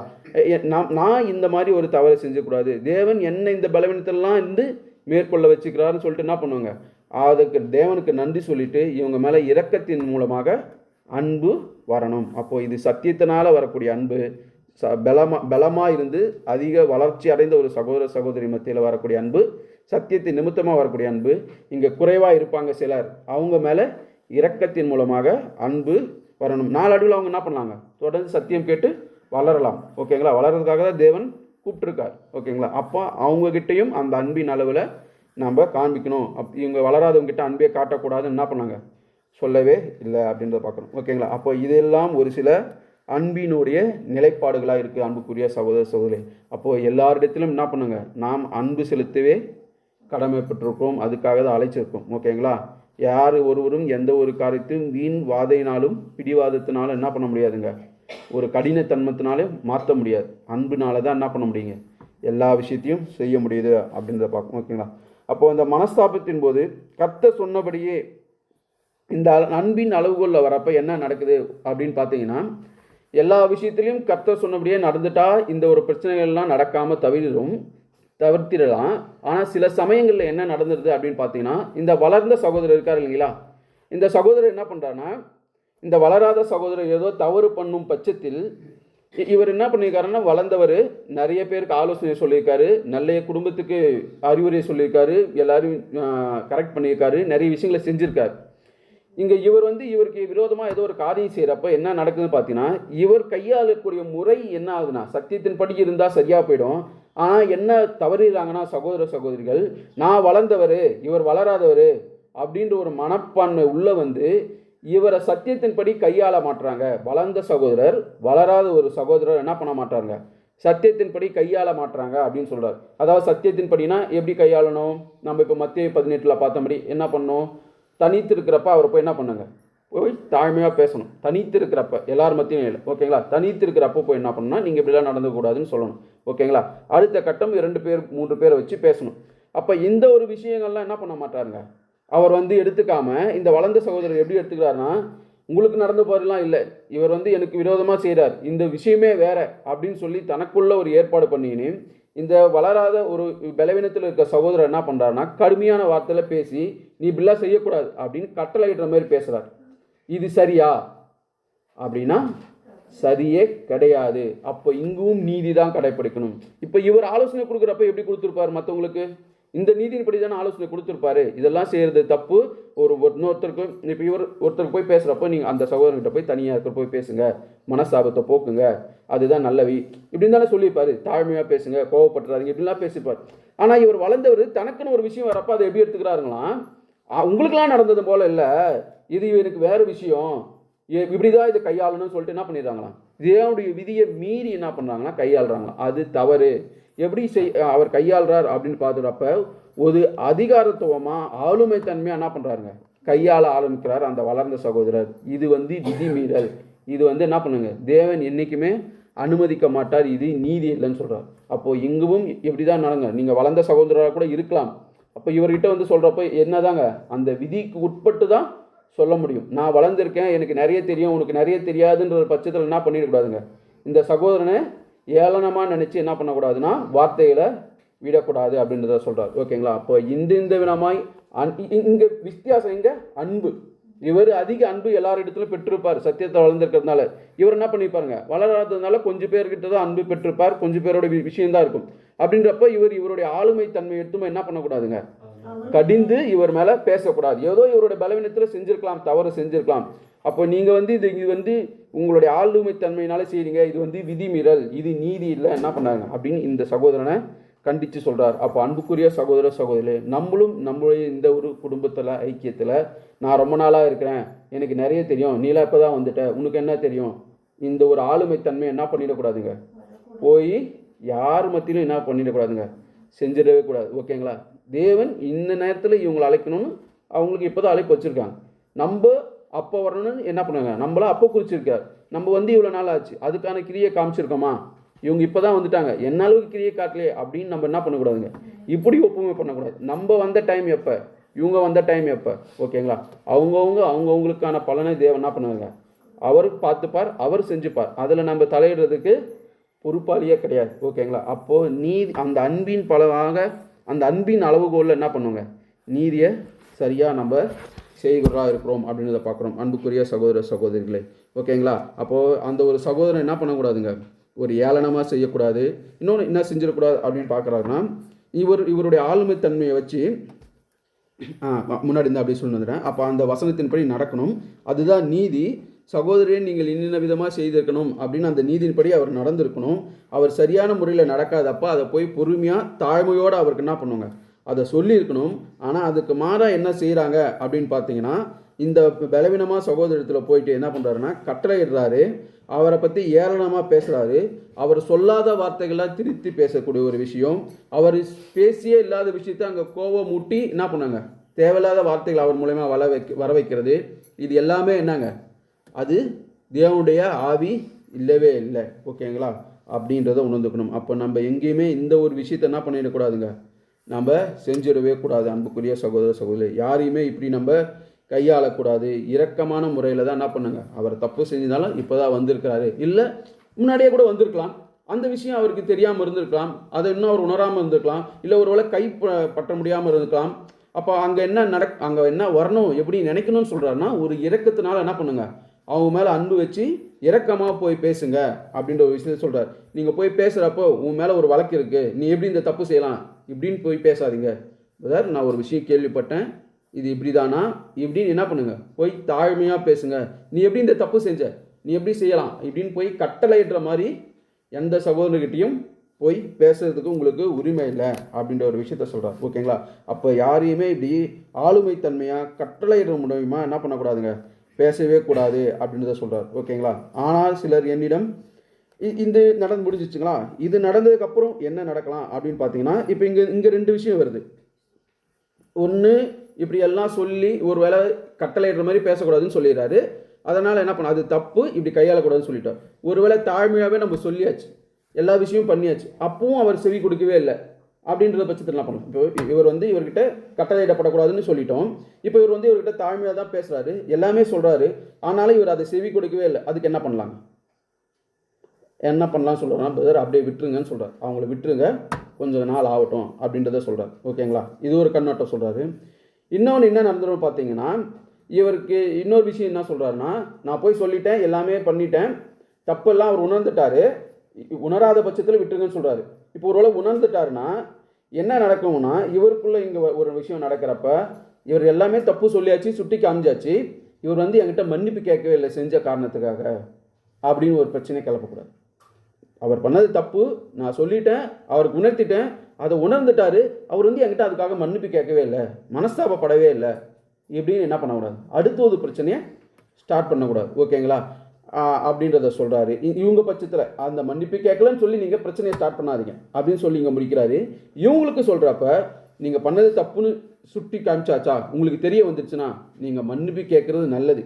அப்படி நீங்கள் கேட்கலன்னா நீங்கள் அதுக்கான ஒரு பாதிப்பு உங்களுக்கு வரும், அதுக்கான பலனை நீங்கள் அனுபவிப்பீங்கன்னு சொல்லி முடிக்கிறார். ஓகேங்களா?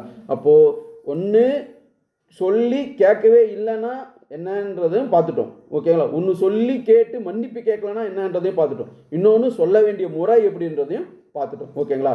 அப்போ அன்பின் அளவுகோலில் நம்ம ஒருத்தருக்கு மத்தியில் ஒருத்தருக்கு செலுத்தக்கூடிய அன்பில் என்ன பண்ணுங்க, இவ்வளோ ஒரு வித்தியாசங்கள் இருக்குது, இதெல்லாம் நம்ம கடைப்பிடிக்கணும். அன்புக்குரிய சகோதர சகோதரி, பார்த்துடலாம். இந்த அன்பு மட்டும் இப்போ பார்க்கலாங்களா? அன்பு நீதின்படி வராது, நீதின்படி செலுத்துறது அல்ல. ஓகேங்களா? அதே போல் அன்பை கட்டளையிட்டு வர முடியாது, அது ஒரு தூண்டுதல் மூலமாக தான் வரும்.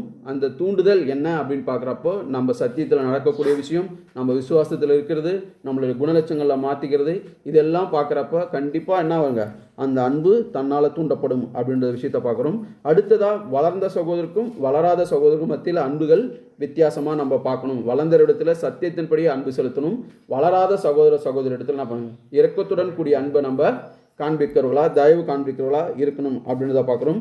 அடுத்ததாக இந்த வளராதவருக்கும் வருகிற பிரச்சனையில் வளர்ந்தவர் இவரை எப்படி கையாள வேண்டும், எந்த முறையில் கையாள வேண்டும், அங்கேயும் நீதியின்படி விதியின்படி தான் கையாளணும். அது மீறி கையாளப்படுறது அது ஒழுங்கல்ல அப்படின்ற ஒரு விஷயத்தை பார்த்துட்டோம். ஓகேங்களா? அடுத்ததாக இவர் கேட்கும் பட்சத்தில் என்ன செய்யணும், கேட்டால் என்ன பண்ணாங்க, மன்னிப்பு கேட்டுட்டு வரணுன்றதை பார்க்குறோம். ஒருவேளை கேட்கலன்னா என்ன பண்ணாங்க, அப்படியே விடுங்க கொஞ்சம் காலத்துக்கு அப்படின்ற ஒரு விஷயத்த பார்த்துருக்கோம். ஓகேங்களா? இப்படியெல்லாம் என்ன பண்ணுங்க, ஒவ்வொருத்தருக்கும் ஒருத்தர் கஷ்டம் மனப்பிரச்சனை வரப்போ என்ன பண்ணாங்க, மன சஞ்சலம் வரப்போ இப்படியாக தீர்த்து கொள்ள வேண்டும் அப்படின்றத பார்க்குறோம். ஓகேங்களா? அடுத்ததாக இது எல்லாமே எதுதாங்க, ஃபஸ்ட்டு ஸ்டெப் மத்தேயு 18ஆம் அதிகாரம் 15ஆம் வசனம் சொல்கிறது தான். ஓகேங்களா? அந்த வசனம் வாசிக்கலாம் மறுபடியும். மத்தேயு 18:15 என்ன சொல்லுதுங்க? மத்தேயு 18ஆம் அதிகாரம் 15ஆம் வசனம். உன் சகோதரன் உனக்கு விரோதமாக குற்றம் செய்தால் அவனிடத்தில் போய் நீயும் அவனும் தனித்திருக்கையில் அவன் குற்றத்தை அவனுக்கு உணர்த்து. அவன் உனக்கு செவி கொடுத்தால் உன் சகோதரனை ஆதாயப்படுத்தி கொண்டாய். இது எல்லாமே சிங்கிள் டு சிங்கிள். ஓகேங்களா? பார்த்தது எல்லாமே அன்பின் அளவுகோல், எப்படி நடந்துக்கணும், எல்லாரிடத்து அன்பு செலுத்தணும், அன்பு எப்படி வரும் அப்படின்றத பார்த்தோம். ஓகேங்களா? அதுக்கு முன்னாடி என்னென்ன பார்த்தோங்க, அன்புக்கு முன்னாடி என்ன பார்த்தோங்க, நன்மை செய்ய எல்லாரிடத்துலையும் பிரயாசப்படணும், எல்லாரிடத்துல சமமான அன்பு செலுத்த முடியாது அப்படின்ற விஷயத்தை பார்த்தோம். ஓகேங்களா? அப்போ அது தப்பா, சமமான அன்பு செலுத்த முடியாத போகிறது தப்பான்னு கேட்டால் கிடையாது. அப்படி சமமான அன்பை செலுத்த முடியாது அப்படின்றத பார்த்தோம். அடுத்ததாக சபையில் இருக்கிற எல்லாரிடத்துலையும் சத்தியத்தின்படி நடக்கிற மாதிரியே உலகத்தார் மத்தியிலும் எல்லா விஷயத்திலும் சத்தியத்தின்படி நடக்க முடியாது. ஆனால் முடிந்த அளவுக்கு என்ன பண்ணுங்க, ஞானமாக அங்கேயும் சத்தியத்தின்படி நடக்க பிரயாசப்படணும் அப்படின்ற விஷயத்தை பார்த்தோம். அப்புறம் இந்த விதியை எல்லாருக்கும் அப்ளை பண்ண முடியுமானா அப்படியும் முடியாது. இப்போ கணவன் மனைவின்ற பட்சத்தில் நேரடியாக ஸ்ரீகிட்ட போய் ஒரு சகோதரன் பேச முடியாதுன்ற பார்த்தோம். அதே போல் கம்பெனியில் ஏதோ ஒரு அலுவலில் ஒரு துறையின் கீழே ஒருத்தர் வேலை செய்கிறாருன்னா நேரடியாக அவரை போய் நம்ம கேள்வி கேட்க முடியாது. அப்போது இந்த மாதிரியான ஒரு சூழ்நிலை இருக்கிறப்போ இதெல்லாம் நம்ம நிதானித்து எந்தெந்த சூழ்நிலைக்கு நம்ம இருக்கிறோமோ அந்த சூழ்நிலைக்கு ஏற்ற போல் என்ன பண்ணுவாங்க, நம்ம ஞானமாக நடந்துக்கொள்ளா இருக்கணும் அப்படின்றத பார்க்கணும். ஓகேங்களா? அடுத்ததாக இது ஃபஸ்ட்டு வசனம். தனித்தனியாக ஒருத்தருக்கு ஒருத்தர் 1-to-1 பிரச்சனை வரப்போ நேருக்கு நேராக பேசக்கூடிய விஷயங்கள் இது எல்லாமே. இப்போ அடுத்த கட்டம், இப்படி நான் பேசி வரலை அப்படின்றப்போ ரெண்டாவது விதி என்ன சொல்கிறாங்க, 2-3 சகோதரர்களை கூட்டிகிட்டு போயிட்டு என்ன பண்ணுங்க, இந்த ஒரு காரியத்தை குறித்து பேசுங்க அப்படின்ற ஒரு விஷயத்த சொல்கிறாரு. இந்த விஷயம் சொல்கிறப்ப என்ன சொல்கிறார் அப்படின்னு பார்த்தீங்கன்னா, இப்போ அந்த 2-3 சகோதரர்கள் யாரை கூட்டிட்டு போகலாங்க, ஏன்னா மத்தேயு 18ஆம் அதிகாரம் 16ஆம் வசனம் அதான் சொல்கிறார். 15ஆம் வசனத்தில் தனித்து இருக்கிறப்போ நீங்கள் போய் சொல்லி கேட்கலன்னா 16ஆம் வசனத்தில் அடுத்தது 2-3 சகோதரர்களை கூட்டிட்டு போய் கேளுங்கன்னு சொல்கிறார். அப்போ அந்த 2-3 சகோதரர்கள் யாரை கூட்டிட்டு போகலாம், எல்டரை கூட்டிட்டு போகலாங்களா, தெரியல இல்லைங்களா? சரி, முன்னாடி ஒரு விஷயம் விட்டுட்டேன். நம்ம இப்போ மனஸ்தாபம் வருதுன்னு சொன்னோம் இல்லைங்களா? மனஸ்தாபம் வருதுன்றப்ப இப்போது சீன்ற ஒருத்தர் நான் இருக்குன்னு வச்சுங்க, இவர் ஏகிட்டேயே ரொம்ப பேசிகிட்டு இருக்காரு, இந்த விஷயத்தை நான் சொல்லிட்டேன், இவர் மேலேயே நிறைய அன்பு செலுத்துறாரு, அதனால எனக்கு மனசு கஷ்டமாக வருதுன்றப்போ என்ன சொல்லியிருந்தோம், இவர் அந்த அன்பு நான் மனசு கஷ்டப்படுற மாதிரி இவங்க 2 பேரும் அன்பு செலுத்திக்க கூடாது. ஓகேங்களா? நான் காயப்படுற மாதிரி அன்பு செலுத்திக்க கூடாது அப்படின்ற ஒரு விஷயம் சொல்லணும். இன்னொன்று என்ன ஒரு ஆலோசனை சொல்கிறாரு, எனக்கு சொல்லலாம், நான் இப்படி மனசு கஷ்டப்படுறப்ப என்ன சொல்கிறாரு அப்படின்னு பார்த்தீங்கன்னா, இதை தான் சொல்கிறார். நான் எப்படி நினச்சிக்கணும்னா, அவர் எனக்கு எந்த காயப்படுத்தலை, எனக்கு எந்த விரோதமாக செய்யலை, எனக்கு விரோதமாக பாவம் செய்யலை, அன்பின் அளவில் அவங்க என்னன்னாலும் இருந்துவிட்டோம், அவர் எனக்கு ஒன்றும் துரோகமாக எந்த காரியமும் செய்யவே இல்லையே, அது எனக்கு பிரச்சனை இல்லைன்னு சொல்லி என்ன பண்ணுங்க, யாரோ ஒருத்தர் எனக்கு இன்னொரு டீன்ற ஆலோசனை தராருன்னா இப்படி நீங்கள் ஆலோசனை தரலாம், இங்கே போய் இப்படி சேர்த்து வச்சு இப்படி ஆலோசனை தர்றது ஒன்று, பாதகப்படாமல் நடந்துக்குங்க இது தப்புன்னு சொல்கிறது ஒரு ஆலோசனை ஒன்று.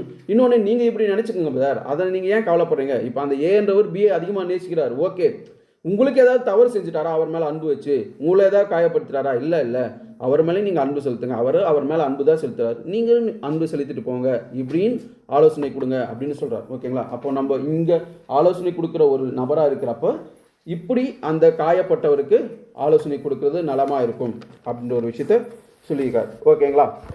அடுத்ததாக 2வது ஸ்டெப்பு போகிறப்ப என்ன அதுக்கான சப்டைட்டில் கொடுக்குறாருன்னு பார்த்தீங்கன்னா, அந்நிய காரியங்களில் தலையிடுவது குறித்து எச்சரிக்கையாக இருப்போமாக.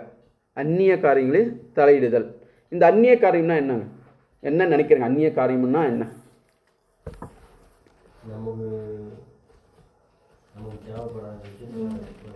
இப்போ எது தேவைப்படுற விஷயம், எது தேவையில்லாத விஷயம் நான் எப்படி முடிவு செய்யறது?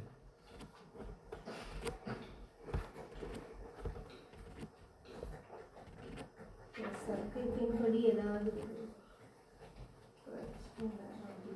அது தேவைப்படுற விஷயம். சரி, சத்தியத்தின்படி பிரச்சனை வர்றப்போ அது தேவைப்படுற விஷயம்னு வச்சுக்கலாம். ஓகே, இப்போ தேவையில்லாத விஷயம் எது வச்சுக்கிறது? அவங்க ஃபேமிலி இதான் உண்மையிலே தான் கரெக்ட் சிஸ்டர். உண்மையிலே இந்த உதாரணத்தை தான் புதர் சொல்லியிருக்காரு. இப்போது எனக்கு இந்த சகோதரர் மேலே கஷ்டம். எதனால் கஷ்டம்னா அவர் அவங்க குடும்பத்தை ஒழுங்காக பார்க்கலன்னு நான் கஷ்டப்படுறேன்னா இந்த கஷ்டம் எனக்கு கரெக்டா? இவர் குடும்பத்தை ஒழுங்காக பார்க்கலன்னு நான் இவர் மேலே கஷ்டப்படலாமா? தப்பு. ஓகேவா? இதுதான் அந்நிய காரியம். அந்நிய காரியத்தில் போய் நான் தலையிடுறது. அவர் குடும்பம் அவர் தேவனுக்கு கொடுத்தது, அவர் பார்த்துக்க போகிறார். அவர் குடும்பத்தை ஒழுங்காக பார்க்கலன்னு நான் போய் கஷ்டப்படணுன்றது இது அந்நிய காரியங்களை தலையிடுறது. ஓகேங்களா? அப்போ இப்படி நீங்கள் செயல்படக்கூடாது. 2வது விஷயம் சொல்கிறப்ப இப்படி சொல்லி தான் ஆரம்பிக்கிறாரு. நீங்கள் 2வது விஷயம் ஆரம்பிக்கிறப்ப அந்நிய காரியங்களில் போய் தலையிடுற மாதிரி இருந்துடக்கூடாது அந்த காரியம். அப்போ நீங்கள் 2 பேரை கூப்பிட்டு போகிறீங்க இல்லையா? அவர் என்ன பண்ணுவோன்னா ஃபஸ்ட்டு கூப்பிட்றது. இப்போ நான் தான் ஒரு 2 சகோதரன் கூப்பிட போகிறேன். முதல் இவர் மேலே கஷ்டம் அப்படின்னு நான் 2 பேரை கூப்பிட போகிறேன்னா நான் முதல்ல நிதானிக்கலாம். இது என்னை பற்றின காரியம் தானா, இல்லை எனக்கு இல்லாமல் வேறு யாரோ ஒருத்தரோட விஷயமா? இப்போ இன்னொருத்தர் பிரச்சனை அப்படின்றதுனால நான் போய் பேச போகிறேன்னா அது தப்பு. பேசலாமான்னா பேசவே கூடாது. யாருக்கு பிரச்சனையோ யாருக்கோ அவங்க தான் பேசிக்கணும். அவங்க 2 பேருக்கும் பிரச்சனைன்னு நான் போய் என்ன பண்ணக்கூடாதுங்க, பேசக்கூடாது. அதுவும் அந்நிய காரியங்களில் தலையிடுது. ஓகேங்களா? அப்போது நான் 2 பேரை கூட்டின்னு வந்து பேசுறதுக்கு நான் தயாராகிறேன்னா என்னென்ன யோசிக்கணும் அப்படின்னு பார்த்தீங்கன்னா, அது முதல்ல நான் போய் 2 பேரை கூட்டின்னு போய் பேசுகிற அளவுக்கு முக்கியமான காரியமா, அவ்வளோ பெரிய விஷயமா அப்படின்றத ஆலோசிக்கணும். ஓகேங்களா? ஃபஸ்ட்டு அந்த காரியம் அவ்வளோ முக்கியமா அப்படின்றத யோசிக்கணும். அடுத்தது அந்த ஒரு காரியம் வேறு யார் 2 பேருக்கோ பிரச்சனை, அதுக்காக நான் 2 பேரை கூட்டின்னு போகிறேன்னா அப்படின்றத பார்க்கணும். அப்போ அதாவது எனக்கான காரியமா, அது என்னை பற்றி தான் அங்கே ஏதோ தவறாக நடக்குதா, நான் தான் அங்கே பிரச்சனையா, என்னால் தான் ஏதோ ஒரு மனஸ்தாபமா அப்படின்றத நம்ம நிதானிக்கணும் ஃபஸ்ட். ஓகேங்களா? அப்போ எனக்கான காரியமா அப்படின்றத பார்க்கணும். அடுத்தது அந்த காரியம் எப்போவோ நடந்திருக்கலாம், எப்போவோ பேசி முடிஞ்சிருக்கலாம். அதுக்காக நான் எப்போ போய் என்னை எப்படி அவர் அன்னைக்கு அப்படி பேசினார், வாங்க புதர் 2 பேர் வந்து கேளுங்க, அது முடிஞ்சிச்சு, அது விட்டுடணும். ஓகேங்களா? அப்போது காலம், அதை எப்போ பேசினார், எந்த சூழ்நிலை பேசினார், அதை நிதானிக்கணும். ஓகேங்களா? அப்போ இந்த 3 காரியத்தை யோசிக்கணும். ஓகேங்களா? ஃபஸ்ட்டு 2-3 பேரை போய் கூட்டின்னு போய் பேசுகிற அளவுக்கு அது முக்கியமான காரியமா அப்படின்றத யோசிக்கணும். 2வது அது என்னை பற்றின விஷயம் தானா, இல்லை யாருக்கோ பிரச்சனைக்காக நான் போய் 2 பேரை கூட்டின்னு போய் பேசணும்னு நான் போகிறேன்னா அப்படின்றத யோசிக்கணும். ஓகேங்களா? எனக்கான பிரச்சனையாக மட்டும்தான் நான் போகணும். ஓகேங்களா? அடுத்தவங்க பிரச்சனைனா யார் பிரச்சனையோ யார் கஷ்டப்படுறாங்களோ அவங்க பேசிப்பாங்க. அந்த ஞானம் நம்மக்கிட்ட இருக்கணும். ஓகேங்களா? 3வது அது நடந்த காலம், அது இப்போ தான் நடக்குதா இந்த விஷயம், இல்லைனா இல்லை எப்போவோ அந்த சகோதரன் தெரியாமல் எப்போவோ பேசுனதுக்கு 2 பேரை கூட்டின்னு போய் வச்சு அவர் எப்படி புதர் அப்பா என்ன அப்படி பற்றி பேசியிருக்கலாம், என்னை பற்றி அவருக்கு எதுக்கு அந்த ரைட்ஸ் யார் கொடுத்தா, அவருக்கு யாருக்கு அந்த உரிமை கொடுத்தா, இப்படி போய் என்ன பண்ணக்கூடாது, போய் அதில் வாக்குவாதமோ பிரச்சனையோ ஆரம்பிக்கக்கூடாது. அப்போ இந்த 3 விஷயத்த முதல்ல என்ன பண்ணுங்க, யோசிச்சுட்டு ஜபம் பண்ணிவிட்டு அதுக்கப்புறம் என்ன பண்ணுங்கள், 2 பேரை கூட்டின்னு போய் பேசணும், ஆமாம் பேசியே ஆகணும் அப்படின்னு உங்கள் மனசில் தோணுச்சுன்னா அடுத்தது அந்த 2வது முறை என்ன பண்ணுங்கள், கையாளுங்க அப்படின்றத சொல்கிறார். ஓகேங்களா? ஓகே, இப்போ அந்த 2 நபர் யாரை நம்ம கூப்பிட்டுட்டு போகலாம்? இப்போ எனக்கு கஷ்டம். ஓகேங்களா? நான் சபையில் இருக்க ஒரு சகோதரன், எனக்கு கஷ்டன்றப்போ நான் இப்போ யாரை கூப்பிட்டுட்டு போகலாம்? சகோதரர்கள், எல்லாருமே சகோதரர்கள் தானே. எந்த சகோதரனை கூப்பிட்டுட்டு போகலாம்? சத்தியத்தில் வளர்ந்த சகோதரர்களை கூட்டின்னு போகலாம் அப்படின்னு சொல்கிறீங்களா? எல்டர்ஸை கூட்டின்னு போகலான்னு சொல்கிறீங்களா? பிரதர் நட்டுங்களா அங்கே ஆலோசனை சொல்கிறாரு. எனக்குமே கூட அது புது பாயிண்ட். என்ன சொல்கிறாருன்னா, இப்போ எனக்கு இந்த சகோதரன் மேலே கஷ்டம்னா இந்த சகோதரனுக்கு க்ளோஸாக ஒரு 2 பேர் இருப்பாங்கள்ல, அவங்கள கூப்பிட்டுட்டு போய் பேசுங்க அப்படின்னு பேசுகிறாரு. அவங்கக்கிட்ட கூட்டின்னு போய் பேசி, பிரதர் இவர் இப்படி பண்ணுறாரு. ஆனால் அந்த 2 பேர் எப்படி இருக்குன்னா ஓரளவுக்காவது சத்தியத்தில் வளர்ந்தாகணும். மொத்தமாக உலகத்தில் நின்று அவரை பக்கமே என்ன சொன்னாலும் பேசுகிறவர்களாக இருக்கக்கூடாது. கொஞ்சமாக சத்தியத்தின்படி நியாயத்தின்படி பேசுகிறவங்களா இருக்கணும். ஓகேங்களா? அப்போ நம்ம கூட்டின்னு போகிற அந்த சகோதரர் யாராக இருக்கணுங்க, நமக்கு எதிராக யார் இருக்கிறாரோ அவருக்கு சகோதரராக இருக்கணும், அவர் மேலே அன்பாக இருக்கிறவராக இருக்கணும். ஓகேங்களா? நமக்கு சாதனமாலே கூட்டின்னு போய் பேசணும்னா அங்கே என்ன நினச்சிடுவார், அவர் நம்ம உண்மையே சொன்னால் கூட இப்போ அவங்க 2 பேரும் உன் ஆள், உனக்கு தான் எப்படி இருந்தாலும் அவங்க பேசுவாங்க அப்படின்னு என்ன ஆகிடுவாங்க, அங்கே அதை ஏற்றுக்க மனசு வராதாங்க எதிர்க்கிறதுக்கு உங்களுக்கு. ஓகேங்களா? அப்போது கூட்டின்னு போகிற ஆள் யார் அப்படின்றப்போ யார் மேலே கஷ்டமாக இருக்கோ, மனசு கஷ்டம் இருக்கோ, அவர்கிட்ட அன்பாக இருக்கிற 2 சகோதரரை கூட்டும் போனோம். அந்த சகோதரர் சத்தியத்தில் ஓரளவுக்காவது வளர்ந்து யார் பக்கம் தப்பு நிதானிக்கிறவர அளவுக்கு நாங்கள் நீதியாக நியாயமாக நடக்கிறவர்களாக இருக்கணும் அப்படின்னு பார்க்குறோம். அப்போ அந்த 2 நபர் அவருக்கு நெருங்கின அன்பு அதிகமாக செலுத்தக்கூடிய 2 சகோதரர்களாக இருக்கணும் அப்படின்றத பார்க்குறோம். ஓகேங்களா? அப்போது இப்படி பேசும்போது என்ன பண்ணுவாங்க, அங்கே நம்மளுடைய மனநிலை எப்படியா இருக்கணும்னா, ஒருவேளை நம்ம கூட தப்பு செஞ்சுருக்கலாம், அதனால் அவர் ஏதோ ஒரு விஷயம் செஞ்சுருக்கலாம், அதை நம்ம மறந்துருக்கலாம். அப்போது ஒருவேளை என் பக்கம் தப்பு இருந்தால் கூட அதை நான் ஏற்றுக்குன்னு அங்கே மன்னிப்பு கேட்டு வர்றதுக்கு நான் ரெடியாக இருக்கணுன்ற ஒரு மனநிலையோடு என்ன பண்ணுங்க, 2 பேரும் கொண்டு போய் பேச போகணும். என் மேலே தப்பே இருக்க வாய்ப்பே இல்லை, நான் தப்பே பண்ணவே இல்லை, அவங்க தான் இந்த தப்பு பண்ணாங்க, இந்த மனநிலையில் நம்ம போய் என்ன பண்ணக்கூடாதுங்க, பேசவே கூடாது. ஓகேங்களா? எங்கேயோ தப்பு நடந்திருக்கலாம், மறந்துருக்கலாம், அந்த தப்பு அந்த சகோதரனை பாதிக்கப்பட்டிருக்கலாம், அதனால அவர் நமக்கு வேறு ஏதோ ஒரு பாதிப்பு வர மாதிரி ஏதோ ஒரு செயலை செஞ்சுருக்கலாம். அப்போது நான் கரெக்டு, நான் தப்பே பண்ணியிருக்க வாய்ப்பே இல்லைன்னு சொல்லிட்டு என்ன பண்ணக்கூடாதுங்க, நம்ம மனசில் தீர்மானிச்சுட்டு 2 பேரை கூட்டின்னு போய் அவரை இதாண்டா மாட்டினாருன்னு வச்சு செய்யணுன்ற ஒரு மனசு இருக்கக்கூடாது. ஓகேங்களா? ஒருவேளை என் பக்கம் கூட தப்பு நடந்துக்கலாம், ஒருவேளை அந்த ஆலோசனையின் போது என் பக்கம் தப்புன்னு வந்தால் நான் மன்னிப்பு கேட்டு அங்கேயே சமாதானம் ஆகிட்டு வர மனப்பக்குவத்தோடு என்ன பண்ணுங்க, நம்ம போகிறவர்களாக இருக்கணும் அன்புக்குரிய சகோதர சகோதரிகளே. ஓகேங்களா? அப்போது யாரை கூட்டிகிட்டு போகலான்றப்போ அவருக்கு அன்பாக இருக்கிற 2 சகோதரரை கூட்டி கொண்டு போகலாம் அப்படின்றத பார்க்குறோம். அப்போ அந்த அறிவுரை வரங்கிறப்போ நம்ம மேலே குற்றம் இருந்தாலும் என்ன பண்ணுங்க, நாம் அது திருத்திக்கிறதுக்கு நாம் கரெக்டாக இருக்கணும் அப்படின்றத பார்க்குறோம். ஓகேங்களா? அங்கே சமாதானமாக ஆகி அங்கேயே முடிச்சுட்டு வரணும் அப்படின்றத பார்க்குறோம். இப்போ இங்கேயும் சமாதானம் ஆகலை, இவங்க 2 பேர் பேசியும் என்ன பண்ணலைங்க, அவர் ஒத்துக்கலை, அவருடைய ஃப்ரெண்டு தான், அவரை அன்பாக நேசித்த சகோதரர் தான், அவரை சொல்லியும் அவர் ஏற்றுக்கலைன்றப்போ இது அடுத்தது என்ன பண்ணலாங்க, 3ஆம் நிலை. ஓகேங்களா? அடுத்த ஒரு நிலை தான் நான் சொல்கிறேன்னா அடுத்தது சபைக்கு தான். அப்போ ஃபஸ்ட்டு தனித்திருக்கையில் பேசணும், செகண்ட் ஸ்டெப்பு 2 சகோதரரை கூட்டு போய் பேசணும். இங்கேயும் சமரசம் ஆகவே இல்லை, அந்த சகோதரன் திருப்தி ஆகலை, எனக்கு போதும் ஏற்றுக்கலை, இல்லை நான் செய்கிறதா கரெக்டு அப்படின்னு நிற்கிறாருன்ற பட்சத்தில் 3ஆவது நிலை தான் என்னங்க, இப்போது சபைக்கு வந்து சொல்லக்கூடிய ஒரு விஷயம். ஓகேங்களா? இப்போ இந்த சபைக்கு இந்த ஒரு விஷயத்தை யார் வந்து சொல்லலாம், இப்போ இதெல்லாம் நடக்கிறது தனிமையாக நடக்கும். ஏன்னா ஓகேங்களா, இப்போ எனக்கும் இவருக்கும் கஷ்டம்ன்றப்போ கண்டிப்பாக நான் சபையில் பேசியிருக்க மாட்டேன், சபையில் பேச சொல்லவே இல்லை, தனித்து இருக்கிறப்ப நான் பேசிகிட்டு இருப்பேன். ஓகேங்களா? அப்போ சமரசம் ஆகலை. அப்போ அதுக்கடுத்து என்ன சொல்கிறாரு, 2 பேர் கூட்டின்னு போகணும். அந்த 2 பேர் யாருன்னா அவருக்கு அன்பாக இருக்க சகோதரர் கூட்டுமே, அதுவும் தனியாக தான் நம்ம பேசிக்குவோம், சபையில் எழுதுறக்கோ இல்லை மற்றவங்களுக்கோ தெரிஞ்சுக்க வாய்ப்பு இல்லை. இப்படி இருக்கிற பட்சத்தில் இந்த ஒரு விஷயத்தை சபை முன்னாடி எல்லாருக்கும் சபைக்கு அறிவிக்கணும்னா யார் அறிவிக்கலாம், எழுதுறதுக்கு தான் தெரியாதுங்களே நடக்கிற சம்பவமே. யார் சிஸ்டர்?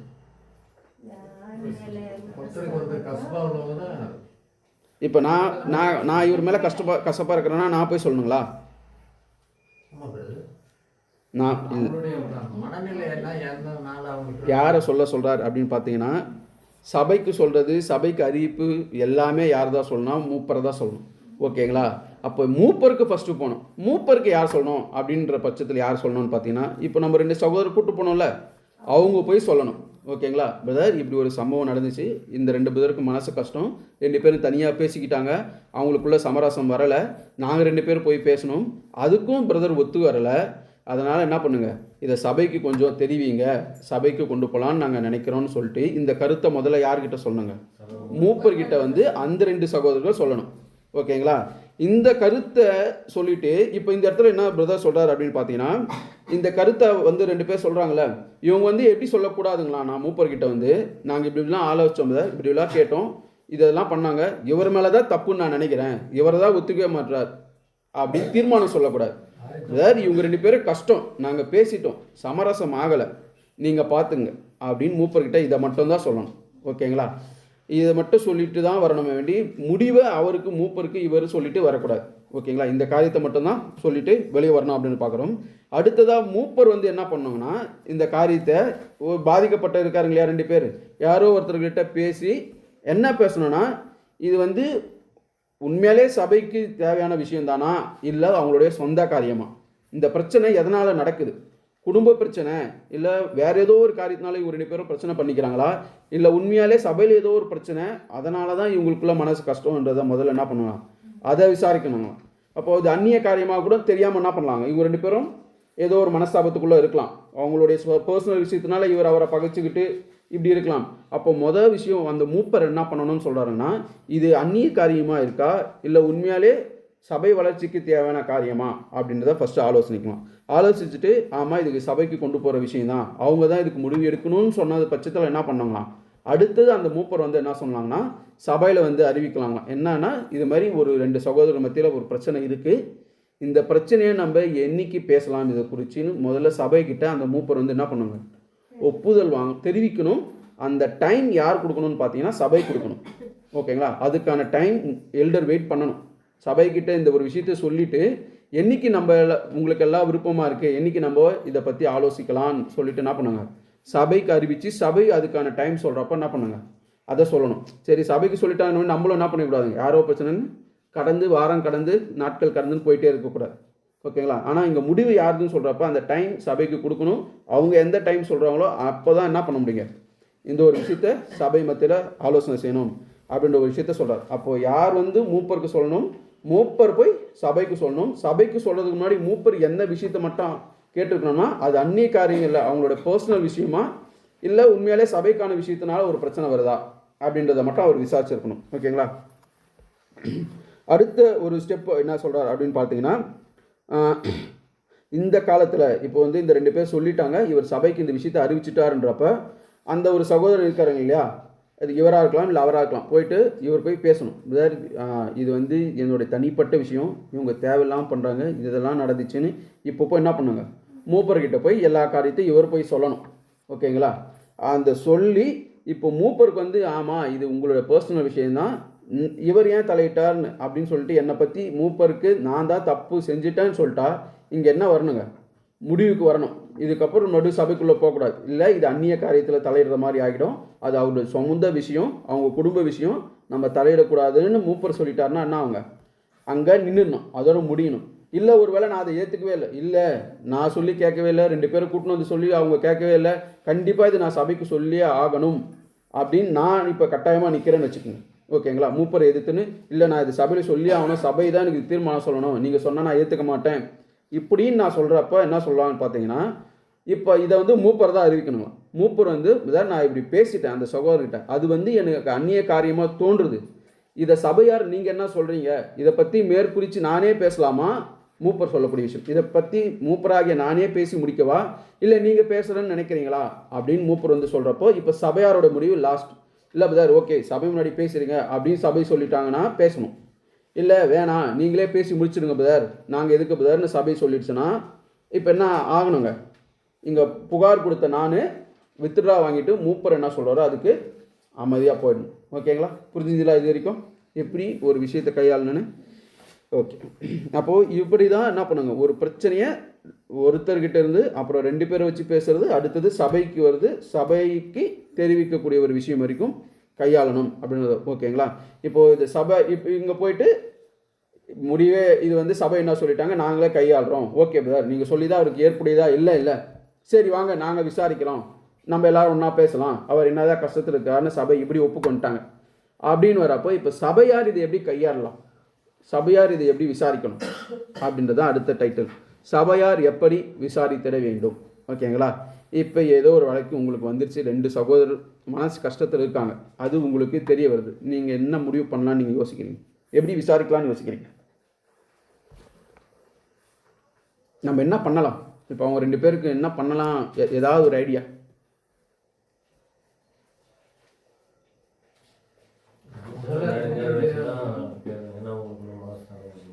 என்னங்க நேருக்கு நேர் வச்சு 2 பேரும் பேசணும். ஃபஸ்ட்டு கருத்து அதான் சொல்கிறார். இப்போ 2 பேர் இருக்காங்கன்னா இவருடைய கருத்தையும் நம்ம பேசுறதுக்கு டைம் கொடுக்கணும், இவரோட கருத்தை பேசுகிறதுக்கும் என்ன பண்ணுங்க டைம் கொடுக்கணும். அப்போது அவர் கருத்தையும் நீங்கள் கேட்கணும், நான் தான் பிரச்சனை கொண்ட ஆள்னா என் கருத்தையும் கேட்கணும். ஒருத்தர் கருத்தை மட்டும் கேட்டுட்டு சபையார் என்ன பண்ணிடக்கூடாதுங்க, முடிவு எடுத்துக்கூடாது. அப்போ 2 பேரும் பேசுறதுக்கான டைம் என்ன பண்ணுங்க, சபையார் ஒதுக்கணும். ஓகேங்களா, இல்லை டைம் இல்லை நீங்கள் வேணாம் சார், இவர் சொன்னது கரெக்டுன்னு படுது, அதான் கரெக்டாக இருக்கும், நீங்கள் அவருக்கு அமைதியாக போயிடுங்க, அது இப்படின்னு என்ன பண்ணிடக்கூடாதுங்க, சபையார் ஒரு முடிவு எடுத்துக்கூடாது. அப்போது நீங்கள் பொறுப்பு ஏற்றுக்கிட்டீங்க சபையார்ன்றப்போ, அப்போ 2 பேர் சொல்கிறதையும் கேட்குறதுக்கு நீங்கள் என்ன பண்ணுங்க, பொறுமையாக அந்த மனநிலை இருக்கணும் அப்படின்றத பார்க்குறோம். இப்போ இப்படி நடக்கிறப்ப நான் கோவப்பட்டு வார்த்தையை விடலாம், ஓகேங்களா, ஆவேசத்தில் விடலாம். அப்படி விடும் பட்சத்தில் நீங்கள் அமைதியாக இருக்கணுமா? இப்போ நான் வந்து இவர் இப்படிலாம் பண்ணுறாரு, நான் முன்னாடி கோவம், இப்போ எனக்கும் அவருக்கும் பிரச்சனை, நான் வந்து இவர் இப்படிலாம் பண்ணுறாரு, இதெல்லாம் தப்பு அப்படின்னு நிறைய நான் கோவத்தில் வார்த்தை விடுறேன்றப்ப இப்போ சபையார் கேட்டுன்னு சும்மா இருக்கலாமா அப்படின்னா தப்பு, ஓகேங்களா. அங்கவே கண்டிக்கணும்.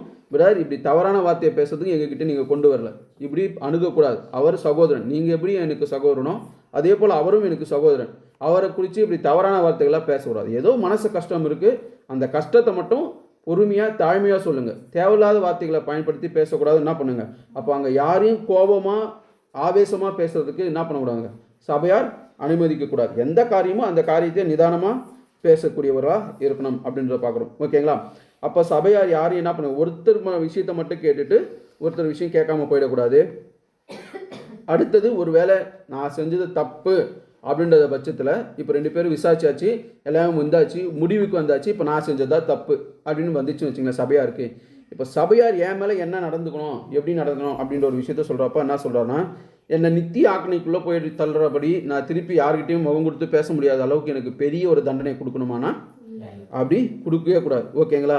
யாரையும் அந்த அளவுக்கு நியாயத்திக்கிற அளவுக்கு நம்ம யாருமே என்ன இல்லைங்க, பொறுப்பாக இல்லை. யார் மேலேயும் அந்த ஒரு விஷயம் கிடையவே கிடையாது. அந்த ஒரு விஷயத்தை தேவன் கொடுக்கவும் இல்லை, அந்த நியாயம் தீர்க்கக்கூடிய ஒரு காரியத்தை, ஓகேங்களா. அந்த அளவுக்கு நம்ம நியாயம் தீர்த்தவும் கூடாது. அவருக்கு எப்படி நீங்கள் சொல்லலாம்னு சொல்கிறான்னு பார்த்தீங்கன்னா, சகோதரரே, நீங்கள் வந்து வேத வாக்கியத்துக்கு சத்தியத்துக்கு முரணாக நீங்கள் நடக்கிறீங்க. நீங்கள் பேசுகிற விஷயத்தை நாங்கள் கேட்டோம், அது சத்தியத்துக்கு உட்பட்டதா இல்லை, ஓகேங்களா. இப்போ நீங்கள் சத்தியத்துக்கு உட்பட்டு நடக்காத பட்சத்தில் நாங்கள் உங்களை என்ன பண்ணுங்க, கொஞ்ச நாளைக்கு சபை நீக்கம் செஞ்சு வைக்கிறோம், கொஞ்ச நாளைக்கு உங்கள் உறவுலேருந்து நாங்கள் விலகி இருக்கிறோம் இப்படின்னு தான் என்ன பண்ணுங்க சொல்லலாம். நாங்கள் வந்து இந்த சத்தியத்துக்கு கீழ்ப்பட்டிருக்கோம், நீங்களும் அந்த சத்தியத்துக்கு கீழ்ப்படணுன்றது கடமையாக இருக்குது. நீங்கள் அதுக்கு கீழ்ப்படைய மாட்டீங்க, அதனால் கொஞ்ச நாளைக்கு உங்ககிட்ட இருந்து நாங்கள் எங்களுடைய அன்பை என்ன பண்ணுறோங்க ஒத்தி வச்சுக்கிறோன்னு சொல்லி இப்படி தான் பேசணும், ஓகேங்களா. இங்கே இன்னொன்று என்ன சொல்கிறாருன்னா, நம்மளுடைய விஷயங்கள் எல்லாமே ஒரு தாழ்மையான ஒரு விஷயமாக தான் அந்த சகோதரருக்கு சொல்லணும். அவரை காயப்படுத்தி திருப்பி வரவே கூடாத அளவுக்கு நம்மளுடைய வார்த்தைகள் அங்கே இருந்துடக்கூடாது. நீ என்ன இப்படிலாம் பண்ணுற, நீ தேவையே இல்லை, உன் ஓட்டமே முடிஞ்சிச்சு, நீ இதுக்கப்புறம் சபையாக மாட்டேன், இப்படிலாம் ஜட்ஜ்மெண்ட் பண்ணி முடிவுத்திக்கிற அளவுக்கு சபைக்கு என்ன பண்ணுவாங்க அதிகாரம் தேவன் கொடுக்கல, ஓகேங்களா. இப்போ உங்களுடைய காரியம் சத்தியத்துக்கு உட்பட்டது இல்லை, ஐக்கியத்துக்கு உட்பட்ட மாதிரி இல்லை. அதனால் கொஞ்ச நாளைக்கு உங்களை என்ன பண்ணுறாங்க ஒத்தி வைக்கிறோம் அப்படின்ற ஒரு விஷயத்தை தான் என்ன பண்ணுங்க அங்கே சொல்லணும், ஓகேங்களா. ஆனாலும் நீங்கள் எங்கள் சகோதரன் தான், அதில் மாற்றம் கிடையாது, ஓகேங்களா. கொஞ்ச நாளைக்கு ஆனால் உங்களை ஒத்தி வரைக்கிறோம், இந்த காரியத்தெல்லாம் நீங்கள் தலையிடக்கூடாதுன்னு சொல்லி சபையார் இதை சொல்லலாம், ஓகேங்களா. அப்படின்ற ஒரு விஷயத்த சொல்லி முடிக்கிறார். இந்த விஷயத்தில் அடுத்தது மறுபடியும் என்ன சொல்கிறாரு பார்த்தீங்கன்னா, இப்படி சபையார் ஒரு முடிவு எடுக்கிறாங்க இல்லையா, இந்த முடிவு சில பட்சத்தில் தவறுதலாக கூட போகலாம்ல. ஒருவேளை நியாயமும் என் பக்கம் இருக்கலாம், அந்த ஒரு வெளிச்சம் உங்களுக்கு தெரியாமல் இருக்கலாம். நான் ஏதோ ஒரு நியாயமான விஷயத்துக்கு கூட பேசிகிட்டு இருக்கலாம், அந்த விஷயம் உங்களுக்கு தெரியாமல் இருந்து நீங்கள் தவறாக ஒரு முடிவு எடுத்து என்ன பண்ணுறீங்க, இது தப்புன்னு இப்போ சொல்கிறப்ப இப்போ நான் என்ன பண்ணணுங்க அங்கே, இதுதான் நியாயம், எனக்கு தெரியுது, உங்களுக்கு தெரியலன்றதை நான் உணர்ந்துட்டேன், இப்படி சம்பவம் நடக்குமானா கண்டிப்பாக நடக்க வாய்ப்பு இருக்குது. கரெக்டாக இவர் தான் இப்படி பண்ணாருன்னு ஜட்ஜ்மெண்ட் பண்ணி கரெக்டாக தீர்ப்பு சொல்ல முடியாது. சபையார் சில டைமில் தப்பாக கூட தீர்ப்பு சொல்லலாம், தவறி சொல்லியிருக்காங்களாம். அப்போ தவறுன்னு சொல்லும் பட்சத்தில் இப்போ தவறாக என் மேலே நீங்கள் சொல்கிறீங்கன்னா அப்போ நான் எப்படி எடுத்துக்கணும் அந்த விஷயத்த அப்படின்னு சொல்கிறப்ப என்ன சொல்கிறாரு பார்த்தீங்கன்னா, சபையார் அனைவருமே ஒரு காரியத்தில் தங்களது கணிப்பில் தவறி போகலாம். அந்த தவறி போகும் பட்சத்தில் அந்த சகோதரன் என்ன சொல்வார் அப்படின்னு பார்த்தீங்கன்னா, என்னுடைய அருமையான சகோதர சகோதரிகளே, இக்காரியத்தின் மீதான உங்களது கண்ணோட்டத்தினை நான் மதிக்கிறேன் மற்றும் என்னுடைய நடத்தையில் குற்றம் சாட்டப்படுவதற்கு ஏதுவாயிலும் இருக்குமாயின் அதற்காக நான் மனம் வருந்துகிறேன். என்னால் முடிந்த மட்டும் நான் அதை சரி செய்து கொள்கிறேன். நான் எனக்கே நீதியாய் நான் நடந்து கொண்டால் அது எனக்கு பிரயோஜனம் அல்ல. உங்கள் கருத்துக்கு நான் உட்பட்டு என்ன பண்ணுங்க, நான் உங்களுக்கு ஒப்பு போகிறேன். அப்போ நான் எப்படி சரண்டர் ஆகணும், அது எனக்கு நியாயம்னு தெரிஞ்சால் கூட நீங்கள் ஒரு விஷயத்துக்கு தப்பாக முடிவு எடுக்கிறீங்கன்றப்போ அப்போ நான் எப்படி வரணும்னா உங்கள் விஷயத்துக்கு இணைஞ்சு நான் வந்துட்டு என்ன சொல்லணும்னா லாஸ்ட்டாக, இது ஒரு வேளை வரும் காலத்தில் நீங்கள் நம்ம தவறாக இந்த சகோதரனை தண்டிச்சிட்டோன்னு நீங்கள் கருதும் பட்சத்தில் எனக்கு அன்றைக்கி மட்டும் சொல்லுங்கள் அப்படின்னு சொல்லி என்ன ஆகணுங்க, இங்கே நான் ஒப்புரவாகி சபை சொல்கிற விஷயத்துக்கு கீழ்பட்டு போகணும், ஓகேங்களா. இப்போ இங்கே 2 விஷயம் சொல்லியிருக்கேன். சபை ஒன்று தப்புன்னு தீர்மானிச்சுட்டா என்ன அப்படின்ற ஒரு விஷயம். அவர் அதிக தண்டனைக்கு தீர்க்கக்கூடாது. இன்னொன்று, தவறாக தீர்க்கும் பட்சத்தில் நான் நடந்துக்கணும் அப்படின்ற ஒரு விஷயத்தையும் சொல்லிட்டேன். என் மேலே தான் இப்போ தவறு நீங்கள் சொல்லிட்டீங்கன்னா நான் எப்படி நடந்துக்கிற விஷயத்தையும் சொல்லிட்டேன். இது தப்பு இல்லாமல் இருந்து நான் சொல்கிறப்போ, ஒருவேளை உண்மையிலே எல்லாருக்குமே தெரிஞ்சிச்சு நான் பண்ணதான் தப்பு அப்படின்ற விஷயம் தெரிஞ்சிச்சுன்னா, அப்போ நான் எப்படி நடந்துக்கணும்? நான் கோவத்தில் பட்டு ஆமாம் நான் செஞ்சதுதான் தப்பு, நான் இனிமேல் இந்த சபைக்கு வரல, என்னை விட்டுருங்க இப்படின்னு நான் சொல்லக்கூடலாம். ஏன்னா எல்லாரும் முன்னாடி நான் அசிங்கப்பட்டுட்டேன், என் தப்பு வெளியே வந்துருச்சு, நீங்கள் எல்லாரும் நிரூபணம் பண்ணிட்டீங்க. இப்படின்ற பட்சத்தில் நான் ஆவேசத்தில் இப்படி ஒரு வார்த்தையை சொல்லலாம், நான் இனிமேல் இங்கே வரல புதர், என்னால் இங்கே வர முடியாது, வரலாங்க இல்லையா? ஏதோ ஒரு தப்பு எல்லாருக்கும் தெரிஞ்சதுக்கப்புறம் என்னோட மனசு இப்படி சொல்லலாம். இப்படி சொல்கிறப்ப சபையார் நீங்கள் என்ன செய்வீங்க? ஒன்று, நான் தப்பு ஒத்துக்கலை, என் மேலே தப்பு இல்லைன்னு நான் இன்னும் வாதாடுறேன், அந்த பட்சத்தில் நீங்கள் தப்பு நீங்கள் சொல்கிறப்போ நான் என்ன பண்ணணும்? சரி உங்களுக்காக நான் ஏற்றுக்கிறேன்னு வந்துடுறது ஒரு விஷயம். இன்னொன்று, வெளிப்படையாக நிரூபணம் ஆயிடுச்சு, நான் பண்ணது தப்புன்னு தெரிஞ்சு போச்சு, ஓகேங்களா? அப்படின்ற பட்சத்தில் என்ன நீங்கள் செய்யலாம்? அந்த மாதிரியான தப்பு செய்யாத அப்படின்னு மன்னிச்சு விட்டுலாங்களா? இல்லை, என்ன சொல்கிறாருன்னா, இப்போ ஒரு விஷயம் என்கிட்ட கண்டுபிடிச்சிட்டிங்களா, இந்த விஷயத்த நான் திருத்துற வரைக்கும் என்ன தான் பண்ணணுங்க? இது ஒழுங்கு பிரதர், இதுக்கு நீங்கள் கடைப்பிடிக்கலை, நீங்கள் கடைப்பிடிக்கிற வரைக்கும் என்னதாங்க? முன்னாடி ஒன்று சொன்னோங்க இல்லையா, நீங்கள் அந்நியமாக தான் இருக்கணும். எப்படி ஒரு பாவிகளை கூட்டின்னு வந்து வச்சு இங்கே ஒரு இப்போ உலகத்தாரை கூட்டின்னு வந்து இங்கே ஜபம் பண்ண வைப்போமா? பண்ண முடியாது, ஓகேங்களா? அப்போ யாரோ ஒருத்தரை கூட்டின்னு வந்து இங்கே பேசபிளுக்கு ஒரு போதரை கூட்டின்னு வந்து ஜபம் பண்ண வைப்போமா? சப்ஜெக்ட் எடுக்க வைப்போமா? முடியாது. அப்போ அது போல் அவரை திருத்துக்கிற வரைக்கும் அந்த அந்நியன் போல் கருதணும், ஓகேங்களா? அப்போ அவர் ஒரு வேளை மூப்பராக இருக்கலாம், இல்லை உதவிக்காரராக இருக்கலாம், அவர் அந்த பொறுப்பில் இருந்து நீக்கப்படணும். அவருக்கு ஜபம் கொடுக்கக்கூடாது, சப்ஜெக்ட் பேசுறதுக்கான வாய்ப்பு தரக்கூடாது. அன்பு செலுத்தணுமானா அன்பு செலுத்தலாம், அவர் சபைக்கு வருவார், அவர்கிட்ட பேசலாம், பழகலாம். ஆனால் அவருடைய காரியத்தை அவர் சரி செய்து கொள்கிற வரைக்கும் அந்த அந்யுன்யம், அந்த ஐக்கியம், அந்த ஒரு உறவு, அந்த தேவனுடைய காரியத்துக்கு கொடுக்கக்கூடிய பொறுப்புகள் இதெல்லாம் அவருக்கு என்ன பண்ணுங்க? நீக்கி வைக்கணும். எப்போ அவர் ஓகேன்றது தெரியுதோ, அவர் தன்னை திருத்திக்கிட்டார், தன்னுடைய பண்ண கஷ்டத்துக்கு மனம் வருந்துறாரு மனம் வருதுறது முக்கியம் கிடையாது, திருந்தி இருக்கணும். திருந்தின அப்போ என்ன பண்ணலாம்? மறுபடியும் அவரிடத்துல பழைய அன்பு செலுத்தலாம். அது வரைக்கும் அவர் என்ன தான் பண்ணணுங்க? ஒத்தி வைக்கணும். இது நமக்கு கொடுக்கப்பட்ட கட்டளை, அதை நம்ம கடைப்பிடிச்சுதான். அதை அந்த சகோதரனுக்கு மனசு கஷ்டப்படாமல் சொல்லணும், அதாவது இந்த கட்டளை இது நம்ம ஃபாலோ பண்ணணும், இதுக்கு நீங்கள் கீழ்ப்படியலைன்றப்போ கண்டிப்பாக இதை நாங்கள் செயல்படுத்துறதுக்கு கடமைப்பட்டவளாக இருக்கிறோம், இதை தேவனும் உங்களுக்கு உணர்த்துவார், கொஞ்ச நாள் நீங்களும் புரிஞ்சுப்பீங்க, இந்த தப்புலாம் செஞ்சால் நான் இந்த தேவனோட ஊழியத்துக்கு செய்யறதுக்கு நான் தகுதி இல்லைன்றதை உங்களுக்கு தேவனும் கொஞ்ச நாளில் உணர்த்துவார், பொறுமையாக இருங்கன்னு சொல்லி அவரை என்ன பண்ணுங்க? அங்கே ஆறுதல் படுத்தி சபைக்கு வந்து அவரை மாறுறதுக்கு என்ன பண்ணுங்க? நாம் உதவி செய்கிற வண்ணமாக இருக்கணும். அதுக்கு மாறாக நீ தப்பு செஞ்சுட்டா பற்றியா உன் தப்பு வெளியே கொண்டு வந்தாச்சு, சபையார் முன்னாடி சொல்லணும் இல்லை, வெளியே தெரிஞ்சிச்சா, கண்டுபிடிச்சாச்சு, அவ்வளோதான், இனிமேல் சபைக்கு வரவே கூடாது இப்படின்னு சொல்லி என்ன பண்ணக்கூடாதுங்க? அவர் மேலே ஒரு ஆக்கினை தூக்கி போடக்கூடாது. அன்புக்குரிய சகோதர சகோதரிகளே, ஓகேங்களா? அப்போ அவர் மனம் திரும்பி வர்றதுக்கான ஒரு வாய்ப்பை தான் நம்ம தரணும். அப்படி மனம் திரும்பி வர வரைக்கும் அவருக்கான ஒரு விஷயத்தை, அந்த ஐக்கியத்தை என்ன பண்ணுங்க? அவருக்கான பொறுப்பை தரக்கூடாது, அதை நிராகரித்து வைக்கணும், ஓகேங்களா? இதை தான் சகோதரன் ஒருத்தருக்கும் மனஸ்தாபம் வரப்போ இதை கையாளணும்னு சொல்கிறாரு. இதில் எங்கள் சிஸ்டர்கிட்ட நான் இதை ஒரு வாட்டி ரீகால் பண்ணி சொல்கிறப்போ அவங்க ஒன்று சொன்னாங்க, இது தேர்ட் பிரதருக்கு நடக்கிறப்போ 2 பேரும் கூட்டின்னு போய் பேசுகிறோம், அவர் அப்புறம் எல்டருக்கு சொல்லுவார், அவர் சபையில் போய் சொல்லுவார். இப்போ எல்டர் மேலே கஷ்டன்றப்போ அதை எப்படி கையாளுறது? எனக்கு ஒன்றும் அது படிக்கலை சிஸ்டர் அப்படின்னு சொல்லிட்டேன். உங்களுக்கு இப்போ அதே பதில் தான், எனக்கும் இன்னும் அதை படிக்கலை. ஒருவேளை எனக்கும் எல்லோருக்குமே கஷ்டம்னு வரப்போ எப்படி கையாளணும்னு ஒன்றும் எனக்கும் தெரியல. வேறு எங்கேயா பிரதர் சொல்லியிருந்தாருன்னா வருங்காலத்தில் என்ன பண்ணாங்க அதான் பார்க்கலாம், ஓகேங்களா? அப்போது இது வரைக்கும் பொறுமையாக கேட்டவங்களை தேவன் ஆசீர்வதிப்பாராக. புரிஞ்சுக்குங்க, இப்படிலாம் என்ன பண்ணுங்க? வருகிற நாட்களில் நம்ம நீதியாக நடந்து யாருக்கிட்டையும் பகைமையை காட்டாமல், விரோதத்தை காட்டாமல் என்ன பண்ணுங்க? எல்லாரிடத்திலும் முடிந்த மட்டும் அன்பாக இருக்க பார்ப்போம். இன்னும் எவ்வளோ நாளுக்கு நமக்கு தேவன் கொடுத்துருக்காருன்னு தெரியாது, ஓகேங்களா? நமக்கு முன்னாடி இருந்த சகோதரர் இன்னைக்கு இல்லை. அப்போ நமக்கு தேவன் எவ்வளோ ஆண்டு வச்சுருக்காருன்னு தெரியாது.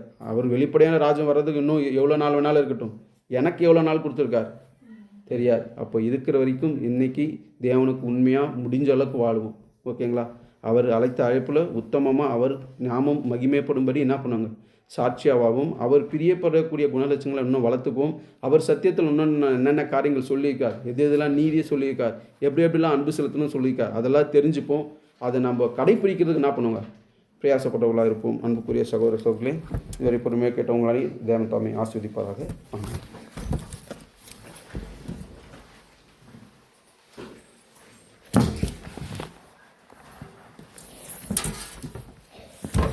கிறிஸ்துவுக்குள் அன்பான